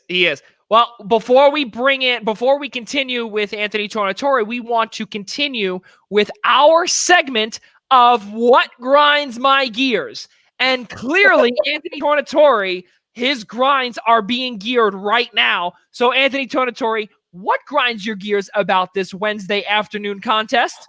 They didn't want to be there. There was 4 turnovers in the first quarter. That's tied for the most ever. 4 turnovers. You had the backup playing, and then the backup's backup.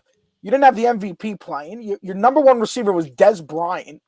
The Steelers, the best team in the NFL, supposedly, with their record. They scored 19 points. The game was just so – they didn't want to be there. Nobody watched it, and all because of a tree light in that you couldn't even go to because Manhattan shut down pretty much. So they did all this. It was just – it got me so irritated. I was listening to the game on a car ride home like, really? Like, we're actually playing this game? It means nothing right now. It was a disaster. The game was a disaster. I remember I was texting DeLuca about it. It was an absolute disaster. It was a dumpster fire, actually. And really, really horrible stuff. You know what? There was a statistic at the last touchdown of the game was with Hollywood Brown and Trace McSorley. Here is a fun fact for those that are watching at home or even listening on your car ride home, whenever this may be played in your car on Apple Podcasts. We really appreciate that. Hollywood Brown's 70-yard score in the 4th quarter was the longest touchdown reception by any player on a Wednesday since 1948. Breaking records, Hollywood Brown, breaking records. I didn't know they even played games on Wednesdays. Yeah, they played on Wednesdays back then. Like, really, that's what shocked me. The Steelers were one team to actually play on a Wednesday. Feeling good on a Wednesday. So, again, you look at some of these numbers here, and you said it, guys. I think it was, and Tornatore, you said it. They didn't want to play. They did not want to play. RG3 looked absolutely awful. He had 33 passing yards, and if I'm not mistaken, you sound surprised that RG3 was horrible. Well, you know what was crazy, DeLuca? It was RG3 to Des Bryant. It was like 20. Oh, that was could that be more 2020 football in a sentence? I was going to say have a Wednesday night, or not even Wednesday night, Wednesday afternoon 3:40 football game on NBC called by Mike Tirico and Tony Dungy. Or no. Alan Chris, both legends, all legends. So yeah, Wednesday afternoon, 3:40 p.m. in Pittsburgh, Pennsylvania. RG3, the quarterback for the Baltimore Ravens, throwing to Des Bryant. Yeah. Do you know what on the Ravens? Do you get more 2020 than that in one? You know what the sickest thing was, though? They had Roger Goodell on at halftime. Yeah. That's even funny. How? And I'm watching this because I got home from work to see that. I was like, you have to be kidding. You have to be kidding me. Like, the guy wants to be the most hated man in the world. And he's like, oh, we did everything we could. Like, really? Like, just keep your mouth shut. It was so bad. They did everything wrong. Anytime the baseball, football, or hockey commissioners open their mouths, Adam Silver just looks that much better. I'm not even kidding. It is second to none how he is the best commissioner of the 4 major sports. It is not even close. Well, now we move on here with the rest of everything in football, because now we might as well get to and we have to say this, guys, and I hate to say it. It kills me to say it, and I know DeLuca is loving this right now. The New York Football Giants are in first place. Damn straight they are. They are in first place. How did they get there? And is the record better? Are they better than their record says? Tornatore, let's start with you, because you are an outsider. You're a Minnesota Vikings fan. Yes. So you looking on the outside in, and your quarterback is a former QB in the NFC East, who has many struggles, who has one of the highest guaranteed quarterback contract in history, is on your squad. Go ahead.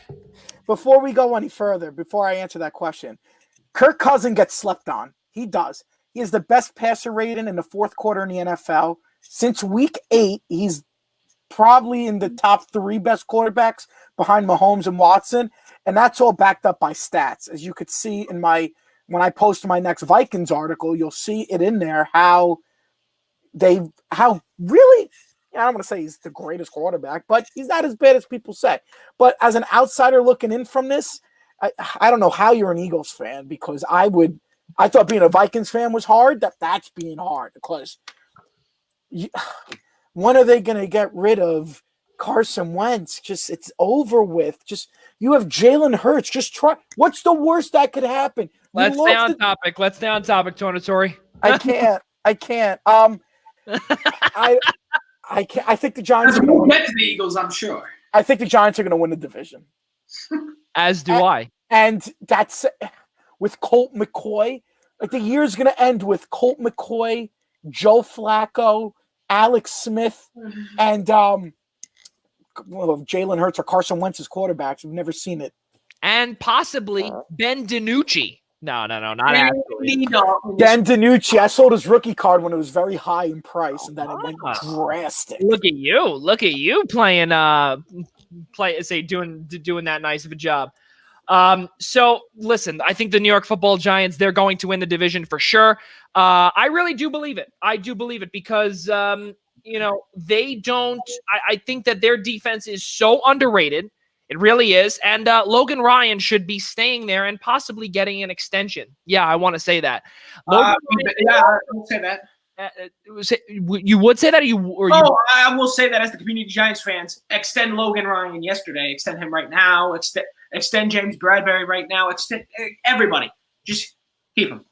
I wouldn't go that far yet. They're in the worst division in football right now. Well, yeah, there's not much saying there. This is the first time that a team's going to go into the playoffs and have the top 5 pick in the draft. It never happened before.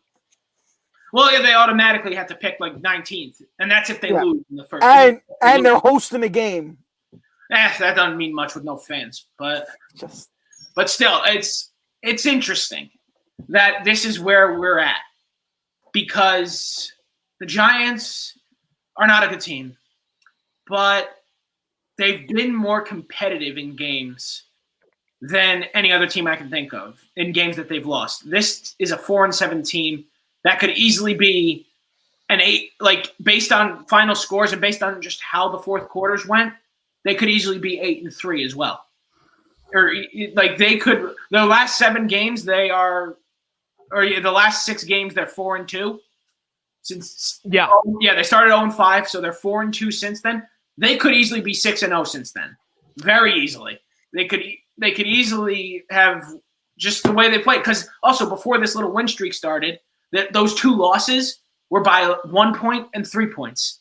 These are games that they're in. The New York Giants have only gotten blown out twice. And the Steelers game wasn't really a blowout, but it was more than one possession. The 49er game, they forgot to show up. It happened. Every other game has essentially come down to the last play. So this team could easily – it could be 9-2, but they're not because they're not that good of a team. They are 4-7. But that is apparently good enough to be in first place in the NFC East, a division that was handed to the Dallas Cowboys on a silver platter. Everyone knew it until Dak Prescott went down, and that platter was handed off to the Philadelphia Eagles. And they have just downright choked. And to Anthony, when you said, what are the Eagles going to do? I know we're getting off topic. We're trying to stay on the Giants here, but the Eagles are going to be a topic themselves. When are they going to give up on Carson Wentz? Not until Doug Peterson's fired. Because the moment Doug Peterson goes away from Carson Wentz, he goes on the hot seat. Wait, Joe, I know you got something to say, but wait. Doug Peterson did an interview the other night on Zoom or whatever it was, and he put his trophy like right next to him, like to all you have. Like I'm saying, like that's all you have to show. Like it's the greatest thing ever because it is. Like, what are you doing? Just it's so comical, but yeah. Go, Joe. This is what grinds your gears, I'm assuming. No, so well, we'll get to that in a second because we're not at that. We're not at that topic yet. But for those that do not know, Daniel Jones got hurt and he will be missing an extended period of time. We don't know. He is week to week with an injury. Colt McCoy went 6 for 10 for 31 yards. He looked decent. He looked pretty good. But again, is that saying much? Rob DeLuca against a 2-7-1, now 2-8-1 Cincinnati Bengals team. Joe Burrow-less, by the way. Yeah. I mean, look, at least we figured out how to beat the Bengals. I mean, it's not bad. But just don't be the worst team. Like literally, don't. Just don't be the worst team. They're so bad. Look, Colt McCoy did not do bad. But look, this is why I don't think the Giants can win the division. If Daniel Jones is out long term, this schedule is way too hard. They have to go through, right now, Seattle with Colt McCoy. That's a loss. Then that was a loss even if Daniel Jones was playing. Let's be real. So wait, keep going. I don't know the rest of their schedule. Yeah, no. Then they go to they play Cleveland. Then it's Cleveland at home. No, it's Arizona at home. It's Arizona. That's a loss. And they're up and down. It's potentially winnable, but you would like to have Daniel Jones back for it. If you have Daniel Jones back, my opinion changes. Yeah, it all depends. Then you are at home against Cleveland. That's another one that I don't know. Yeah, they're 8-3, but they're weird. They're the weirdest. They're the worst 8-3 team in football. It's so weird how they're 8-3, but that's what happens. That division got such an easy schedule this year. It's insanity. But not yeah. Then they go to then they go to Baltimore, which will be tough in itself, and then they close out with Dallas. So and they're in Baltimore, no less. Yeah, in Baltimore. So this is not an easy schedule for the Giants. 5 games left. Very, very tough. And if they don't have their starting quarterback, the path becomes that much more difficult. And honestly, it'll be interesting to see. I don't know if they're going to be able to pull it off. It all depends on how Colt McCoy looks against Seattle, because I'm not expecting anything. As long as he looks okay, if Daniel Jones has to be out longer than 1 game, maybe it will provide some hope. We will have to wait and see. Of course, I could also say that Colt McCoy is just going to become the next Nick Foles. Here we go, Super Bowl. Oh, my God. Relax. You know what, Tornatore? Here, you know what? Both my and your reaction to that, here you go. That is, you want to talk about Super Bowl? What? Okay. They I know there's other stuff you got to talk about, but the only way they could win this game is if they throw the ball, because they have a horrible secondary, the Seahawks. And I know. Their one issue is that their quarterback cannot throw the ball. Yeah, that's the problem. There was a microscopic chance if Daniel Jones played. I don't see it anymore, obviously. I would have him play. Just stand in the pocket and throw it. Don't do anything else. It's gonna be real weird. And unless Gallman can be a monster, which he has surprisingly been this year for the New York Giants. Wayne Gallman. He's been a great. He is done. He's gotten the touches, and he's not bad. He's absolutely earning his bread here. Oh, He's yeah. spot to stay Saquon Barkley's backup for the foreseeable future. Fellas, let's keep moving on here. I personally believe the New York Football Giants will win the division. The Philadelphia Eagles, they have way too many obstacles. And when I say obstacles, I'm talking about not only on their personnel, their roster, their coaching staff, all the way up to Jeffrey Lurie, their owner, but also their schedule is not easy as well. They have the Packers this upcoming weekend, which is nationally televised game 425, which is an absolute abomination that actually it was not flexed out to a 1:00 regional game. The Packers are 9-2, so what do you expect? Right, exactly. We'll talk about the Packers. Right, yeah. Well, we'll talk about the Packers. Skull. And then also, then after that, then they play the New Orleans Saints in Philadelphia, and then they also then go to Arizona. That is their next 3, and those 3 are not easy games.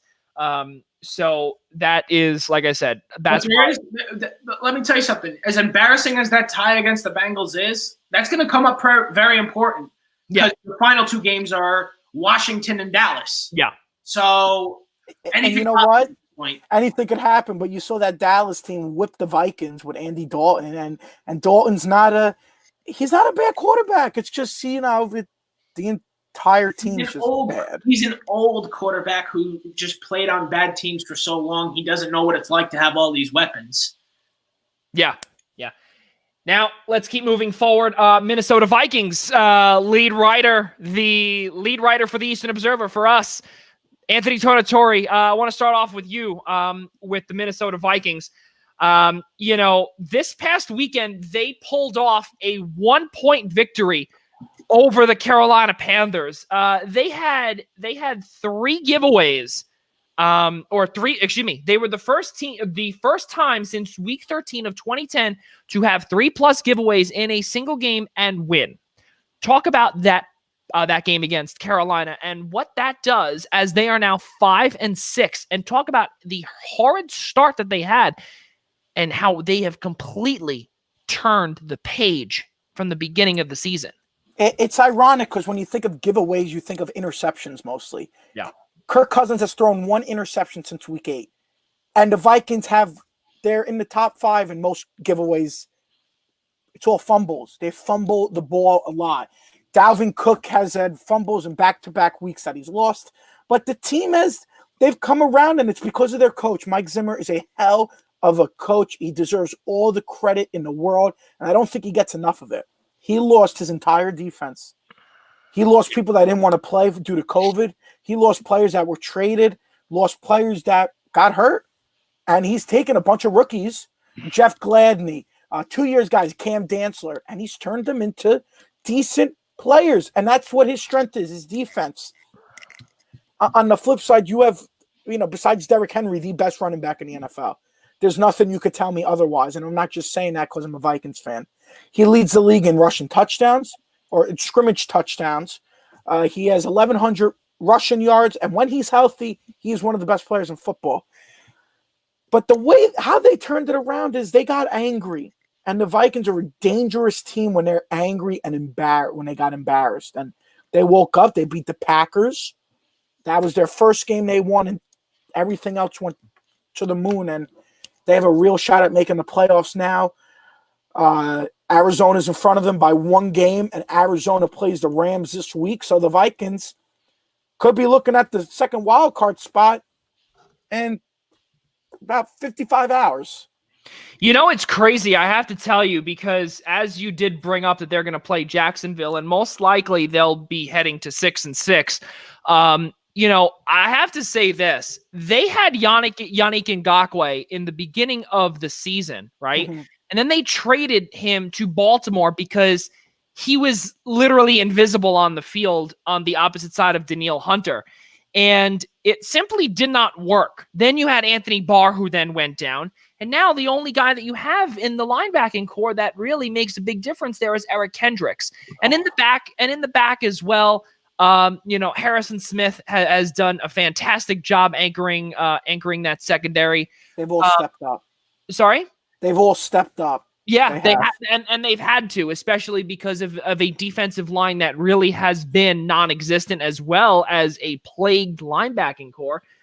Justin Jefferson also has been helping not only my fantasy team, but also he has been helping Kirk Cousins. He really has, and he's really been a fantastic complement to Adam Thielen as well, when healthy, of course. Rob DeLuca, your thoughts on the Minnesota Vikings? Because, again, we do cover them, and the man right below us is the one that is a consistent writer for us on his Vikings. And does a fantastic job, I might add. That's right, yes.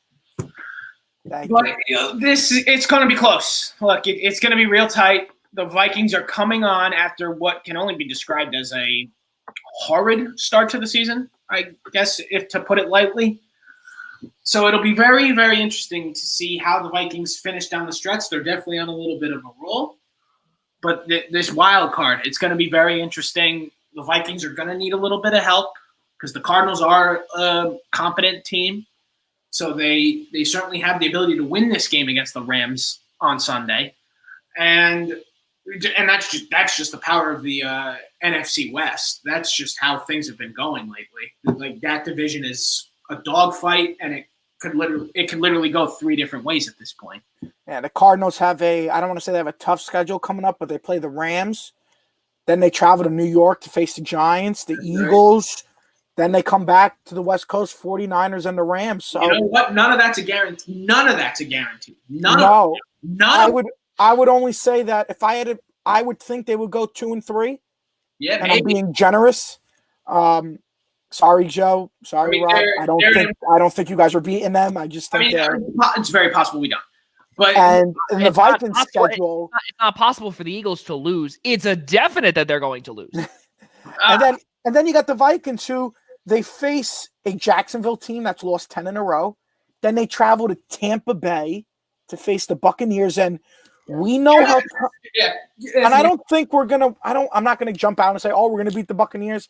But we see how Tom Brady has fared this year and turns the ball over a lot this year. So it's possible.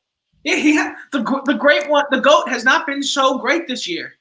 So they haven't. And then they face a Bears team that's struggling, and then the Saints, and then the Lions. So it's going to be tough. It's going to be really tough. It's going to be exciting. If I may, thank you to the Jacksonville Jaguars for knocking me out of Survivor week 1 and then never winning a game the rest of the season. That's much appreciated. You picked them in your Survivor pool? I picked the Colts. The Colts played Jacksonville week 1? Yeah, I picked the Colts and they beat them. Oh, my God. And the Jaguars have yet to win a game this year. Incredible. Oh. The Colts were the safest bet that week in the opening week. And they choke it away. The Colts are that weird team that they're good, but they're bad. And that's what happens when Phillip Rivers is your quarterback, which I should have thought of. Oh my God. Guys, let's finish off this episode number 43 with a little bit of NBA talk. And there was a little bit of a trade and a monumental, a Woj bomb, if you will. That was big breaking news just a few days ago. Russell Westbrook was traded to the Washington Wizards for a first-round pick and John Wall heading back to Houston. I mean, really, crickets on all three of our screens, but James Harden was supposed to be in Brooklyn Net. Anthony Tornatore, who is a Nets fan. And Rob DeLuca is a New Jersey Nets fan, and I think he kind of, forgot the last 9 years. But you didn't miss much. Yeah, well, the last say Rob DeLuca still thinks that Deron Williams is on the team as well. God bless Deron Williams. KG and Pierce, did wonders for us. No, that was the worst. We're so haunted by that. Never talk about it. Never talk about it because we're moving on from it. Now we've got what we got here, and they're gonna be good, obviously, but. What does this do for Russell Westbrook? Does it do anything? How does he complement Bradley Beal? I don't think it does. It really doesn't do anything. The Wizards are still not going to be good. Is this a lose-lose for both teams? An oft-injured John Wall, can he fit in with James Harden? And what's the first round pick going to be like? Is it going? That's it. That's the trade. That's why it's not a loss for Houston, because they got the first round pick too. So it doesn't make a difference, because you can bank on the Wizards still not being good. So regardless of what you do as a team, you've got an extra first round pick now. And Russ, I don't want to say Russ is a phenomenal player. He's not that far off from John Wall. So, one healthy John Wall could be, exactly. It's the same exact player. Yeah, we're not. Yes, so that's why this trade is not that significant in any way, shape, or form, because you literally exchange the same thing when they're healthy. So they might as well have traded first round picks too. Houston should have gave them a first round pick too, just an even swap. Yep. There's not much to say there, really. I don't feel like a couple of stars were traded. We're traded for each other. Unless they're, and this is the only way I think of it, if James Harden winds up in a Brooklyn uniform, which I don't think is going to happen. Not at this point. I don't think that, but if they're going to get a lot of first round picks, and look at Oklahoma City and Sam Presti. They have 17 first round picks in the next 5 years. And then again, unless like KG and Pierce, unless they win a ring, the trade is meaningless.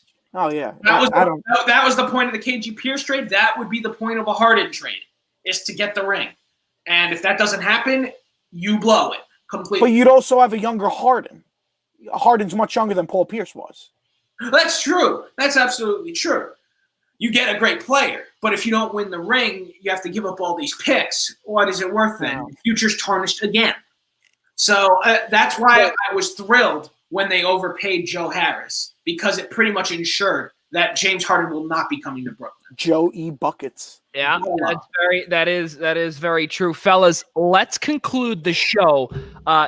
Just before we do, we got one more question in from the St. John's Red Storm group. We want to revert back to our college basketball talk.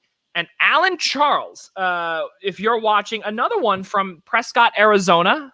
We do appreciate you asking the question. And if you are tuned in here to the Eastern Observer, we can't thank you enough. Really, really amazing stuff here that we are getting some questions here on the show. Really great stuff here. Alan Charles asks, quote, how do you feel about UConn being back in the Big East? And if you could bring back one other team to the conference, which would it be? That is a fantastic question. I like it. And this is a good one to conclude our show. I want to start with Rob DeLuca first. I love fun questions like that. I hope we get more of those in the future. Those are always fun. So, how I feel about UConn? I love it. As a Big East person, I love seeing the conference having this competition. But as a fan of the St. John's Red Storm, I absolutely can't stand it. The fact that UConn is back just makes the road that much harder for St. John's. So that becomes a real pain, because a team that gave us problems back in the day is back again to do the exact same thing. It'll be like nothing's changed. And as for if I could bring back one more, you know what? Just because I know a few of them and they love to talk trash, because, oh, yeah, we're in the Big Ten now and we're better than you because of it. Bring back Rutgers and bring it on, all right? Because you know what? The 2011 Big East tournament, guess what? He stepped out of bounds. He traveled. He threw the ball in the stand. Should have been a technical foul. Go cry about it, all right? St. John's wins the game and moves on. And eventually makes the March Madness tournament. So you know what? There you go. Alan Charles, you have officially gotten Rob DeLuca to find out what really grinds his gears. That is bring him back and let's do it. That really is amazing. Well, you know what? Just before we get to Anthony Tornatore, I'll just chime in my little 2 cents here. Rutgers is the team that I would bring back for sure. Boston College, I think that they I don't know. I look at the local rivalry, and I think that Rutgers would be fantastic. We look right now what Steve Peichel has done to this team. They're now 24th ranked. They started off a little slow against Fairleigh Dickinson. They started off they started off a little slow against FDU, but then against Hofstra they completely steamrolled them. But in all truth be told here, Rutgers, Geo Baker, really Cliff, I can't pronounce his name, Amiori, I believe his last name is, and really I think that would really do wonders in a group that is really led again by Geo Baker, who now has an ankle sprain. He'll be out week to week. But I think because it's just so close and what Rutgers has become in the Big Ten, they're really minuscule as opposed to the Michigan States, to the Spartans, the Wolverines of the world. To those big schools, I think that they would be so much better off in a Big East where they could be up top and they could be in the same realm as UConn. Excuse me, and I do believe that they really would be a perfect 12th team in the Big East. To answer the question about how do I feel about UConn, I hate it. And just like what Kevin Willard said as well, if he was able to vote, he would vote against it. And why? Because let's not forget, ladies and gentlemen, Dan Hurley is a Seton Hall alum and a New Jersey native. A lot of his players are coming from New Jersey.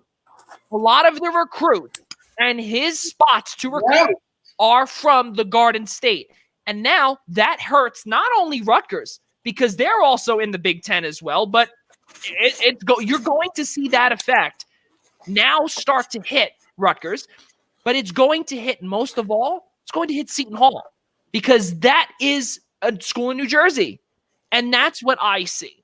So how do I feel about bringing UConn back? I can't stand it. For the conference, it's phenomenal. Anthony Tornatore, final thought for you on that question from Alan Charles. I could care less about the men's UConn team. You're bringing back Gino, the greatest women's coach of all time when it comes to NCAA women's basketball, and I feel like they're not getting the respect. Let's not forget Pat Summitt. One of the best, not the best, one of the best, and I feel like it's gotten shoved under the carpet. I really do think that, and just the excitement that he brings and his teams and his recruitment is phenomenal. And I think that I love the women's team being back in. I could really, the men's team, I don't think they're going to be this powerhouse team that's going to take over the conference. And if they do, it's not going to be for a while. Now, if I would bring back a team, I think I'd bring back one of the best teams in the early 2000s in the Big East. Pitt. Yeah. University of Pittsburgh. I feel like they would be a great addition there. I feel like a rugged school, a rugged team that would fit perfectly in this New York metro area, especially with St. John's and the schools around here, Villanova, Seton Hall. I think they'd be a perfect fit to come back. And if I had to pick a close second, it would be Syracuse, just because of the name. Syracuse, Jim Boeheim. I don't know how much longer he has left, maybe a year or two. Wait until his son finishes out, but he'll die. Who are you kidding? He'll die coaching that team. You're right. I gave him the benefit of the doubt. Maybe he wants to enjoy retirement. But those are the two teams that most likely Pitt. Well, now what the biggest thing to me is about Pitt, they just lost to St. Francis University in the NEC. And they lost bad. That's an embarrassment. It's an easy win for St. John's. It is. That is very true. But they are no longer the powerhouse, especially in the ACC, that they once were in the Big East. That's for sure. But you think if they move to the Big East, they move back to the Big East, more players are going to want to go there. That's fair. That's definitely fair, because they are on the bottom of the totem pole in the ACC. And the same thing goes with a BC. Yeah. Mm-hmm. Ladies and gentlemen, let's wrap this up with our kudos. We usually do this every week. Not usually. We do this every single week. And we come up with the best, or what we think it could be the best, the worst thing that could have happened in the past week of sports. And because we were off the air for about 2 weeks, we still think of it in, that we've been off the air for a week. So I'll start this off here. And my kudos goes to John Gruden. And John Gruden called Atlanta the best 3-6 team that was still around.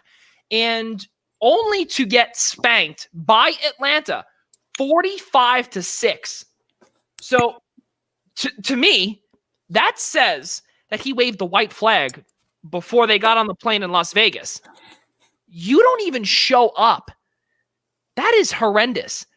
Kudos to John Gruden for saying that, and then for making it happen.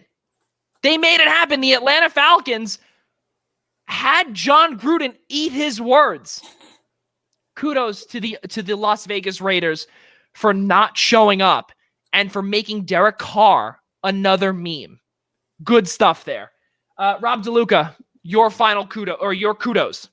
My kudos goes to the National Women's Hockey League. They figured out their season, which is great news for them because, these women have full-time jobs. They had to try to figure this out, and the answer was a 2-week bubble in Lake Placid, New York, playing on the Miracle on Ice rink, no less. There will not be fans in the building, obviously. This is not even a little bit ideal to what they really wanted to do. But with the restrictions that they have, just not bringing in not having the exposure, therefore not getting the revenue that is required to have these women play full time. This is the best they could do, and it's still a great move. They have a very loyal viewership, myself included. It's going to be a great tournament. Everyone plays each other one time as regular season. Then they go to playoffs, and then eventually the final for the Isabel Cup. Go Riveters! Way to get your season under wraps and figured out before literally the NHL, which is honestly not hard to do anymore. Anthony Tornatore, final one on the docket. Who does your kudos, or what does your kudos go to this week? NBA Hall of Famer Bill Walton. Lord. Bill Walton's a national treasure, and if you guys know me, I tend to find comedic things as the greatest things ever. And during the UNC versus Texas game last night, Garrison Brooks got injured, and he got up fairly quickly.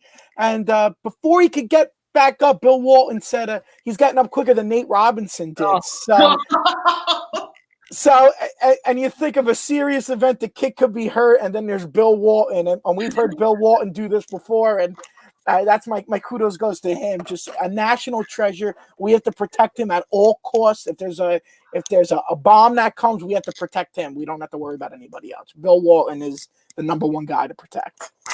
I don't even know. I think that is the perfect way to conclude this show, because that might be the best kudos that we have had in the last, I think, what's this? Like 4 or 5 episodes? Yeah, I think so. It's really, really unbelievable to hear out of Tornatore's mouth that he is a national treasure. Wow. Good Lord, have mercy on all of our ears. Really, really crazy stuff there. So Patrick Hepper did comment. Can you let us know the responses? We can't listen in. We are in Arizona. Love the storm. Subscribe to us, ladies and gentlemen. That's the biggest thing. Subscribe to us on Apple Podcasts, on Spotify.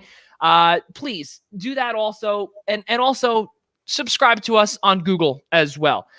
Really good stuff here. And we want to thank Anthony Tornatore, lead Minnesota Vikings writer for us, the Eastern Observer. We really appreciate you coming on here, Anthony, and or Tornatore. Thank you. And something that we have to bring up here, because we do have a little bit of time. Anthony Tornatore goes by Tony T in wrestling, and in our other show that is powered by us and presented by Minutes to Bell Time, the Daily Wrestling News Show, he was on with our guy, Ryan Joy. And when Ryan asked me to make a graphic that said Tony T, I almost peed my pants. And the only thing that I could think of was this. This is the only thing that I could think of. And I'm a cereal box now. and for those that are wondering, that are listening to this, that was a Tony the Tiger graphic that we just put up there. Anthony Tornatore, I need to ask you this before we go. First off, you are the reason why NAWA Wrestling, the North American Wrestling Alliance, and the Eastern Observer have come together, and we really do appreciate it. Because, now we're going to have Amber Nova on Tuesday night, which we'll get to in just a minute with the Essential Wrestling Podcast. She'll be making some guest picks along with owner Tony Capone. Tuesday night, December 8th at 6 p.m., presented to you by Pro Wrestling Pick'em, Al Carl, Ryan Joy, John Smith, John DeConi, Gary Mihefe. All begins right here at 6 p.m. on the Eastern Observer. Tornatore, why Tony T?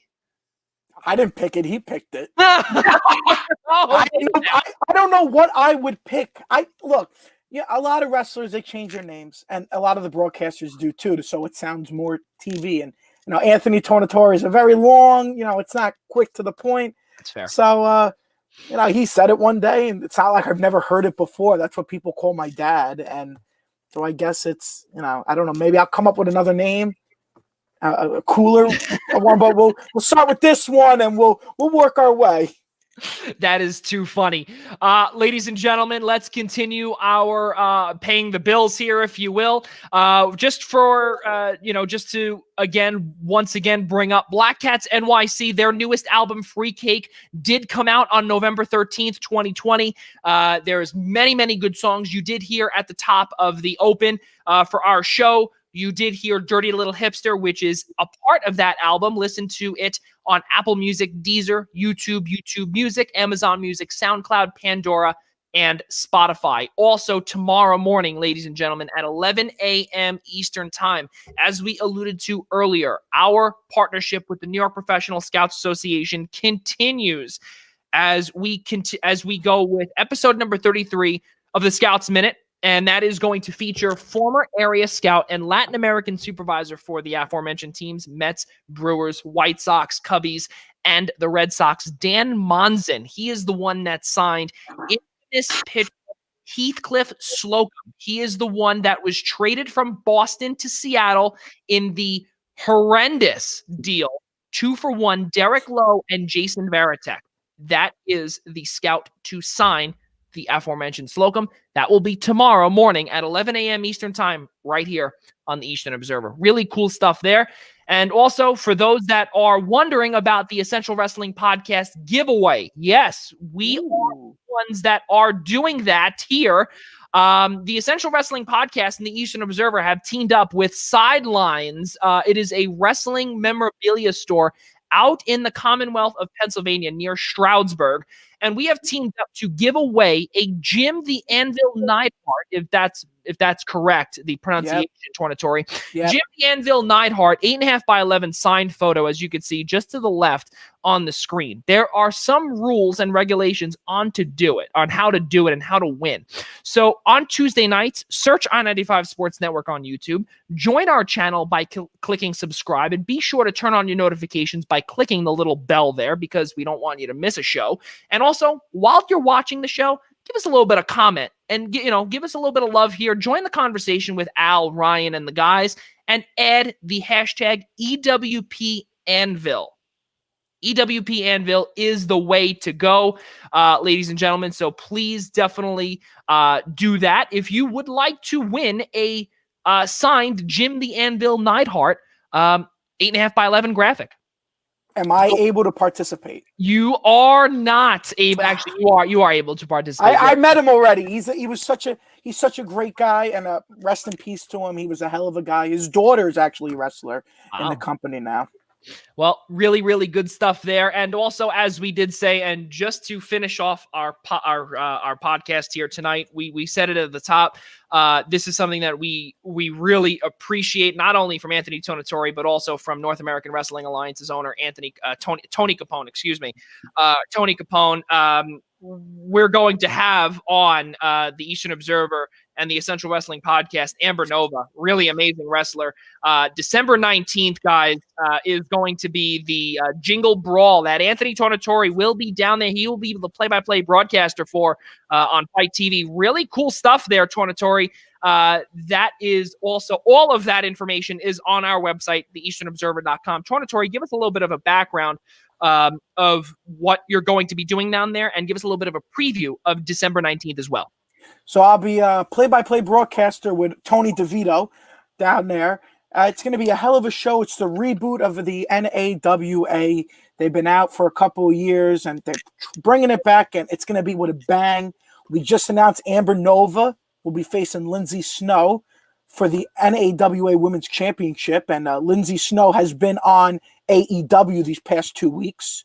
We'll have Gangrel, former WWE superstar, versus Kahagas as our opening match, and there's going to be a lot of surprises. You don't want to miss this. It's going to be a fun night, and if you're a fan of just any type of wrestling, this is one of the first live events that's taken place since the pandemic hit, so this is a big deal.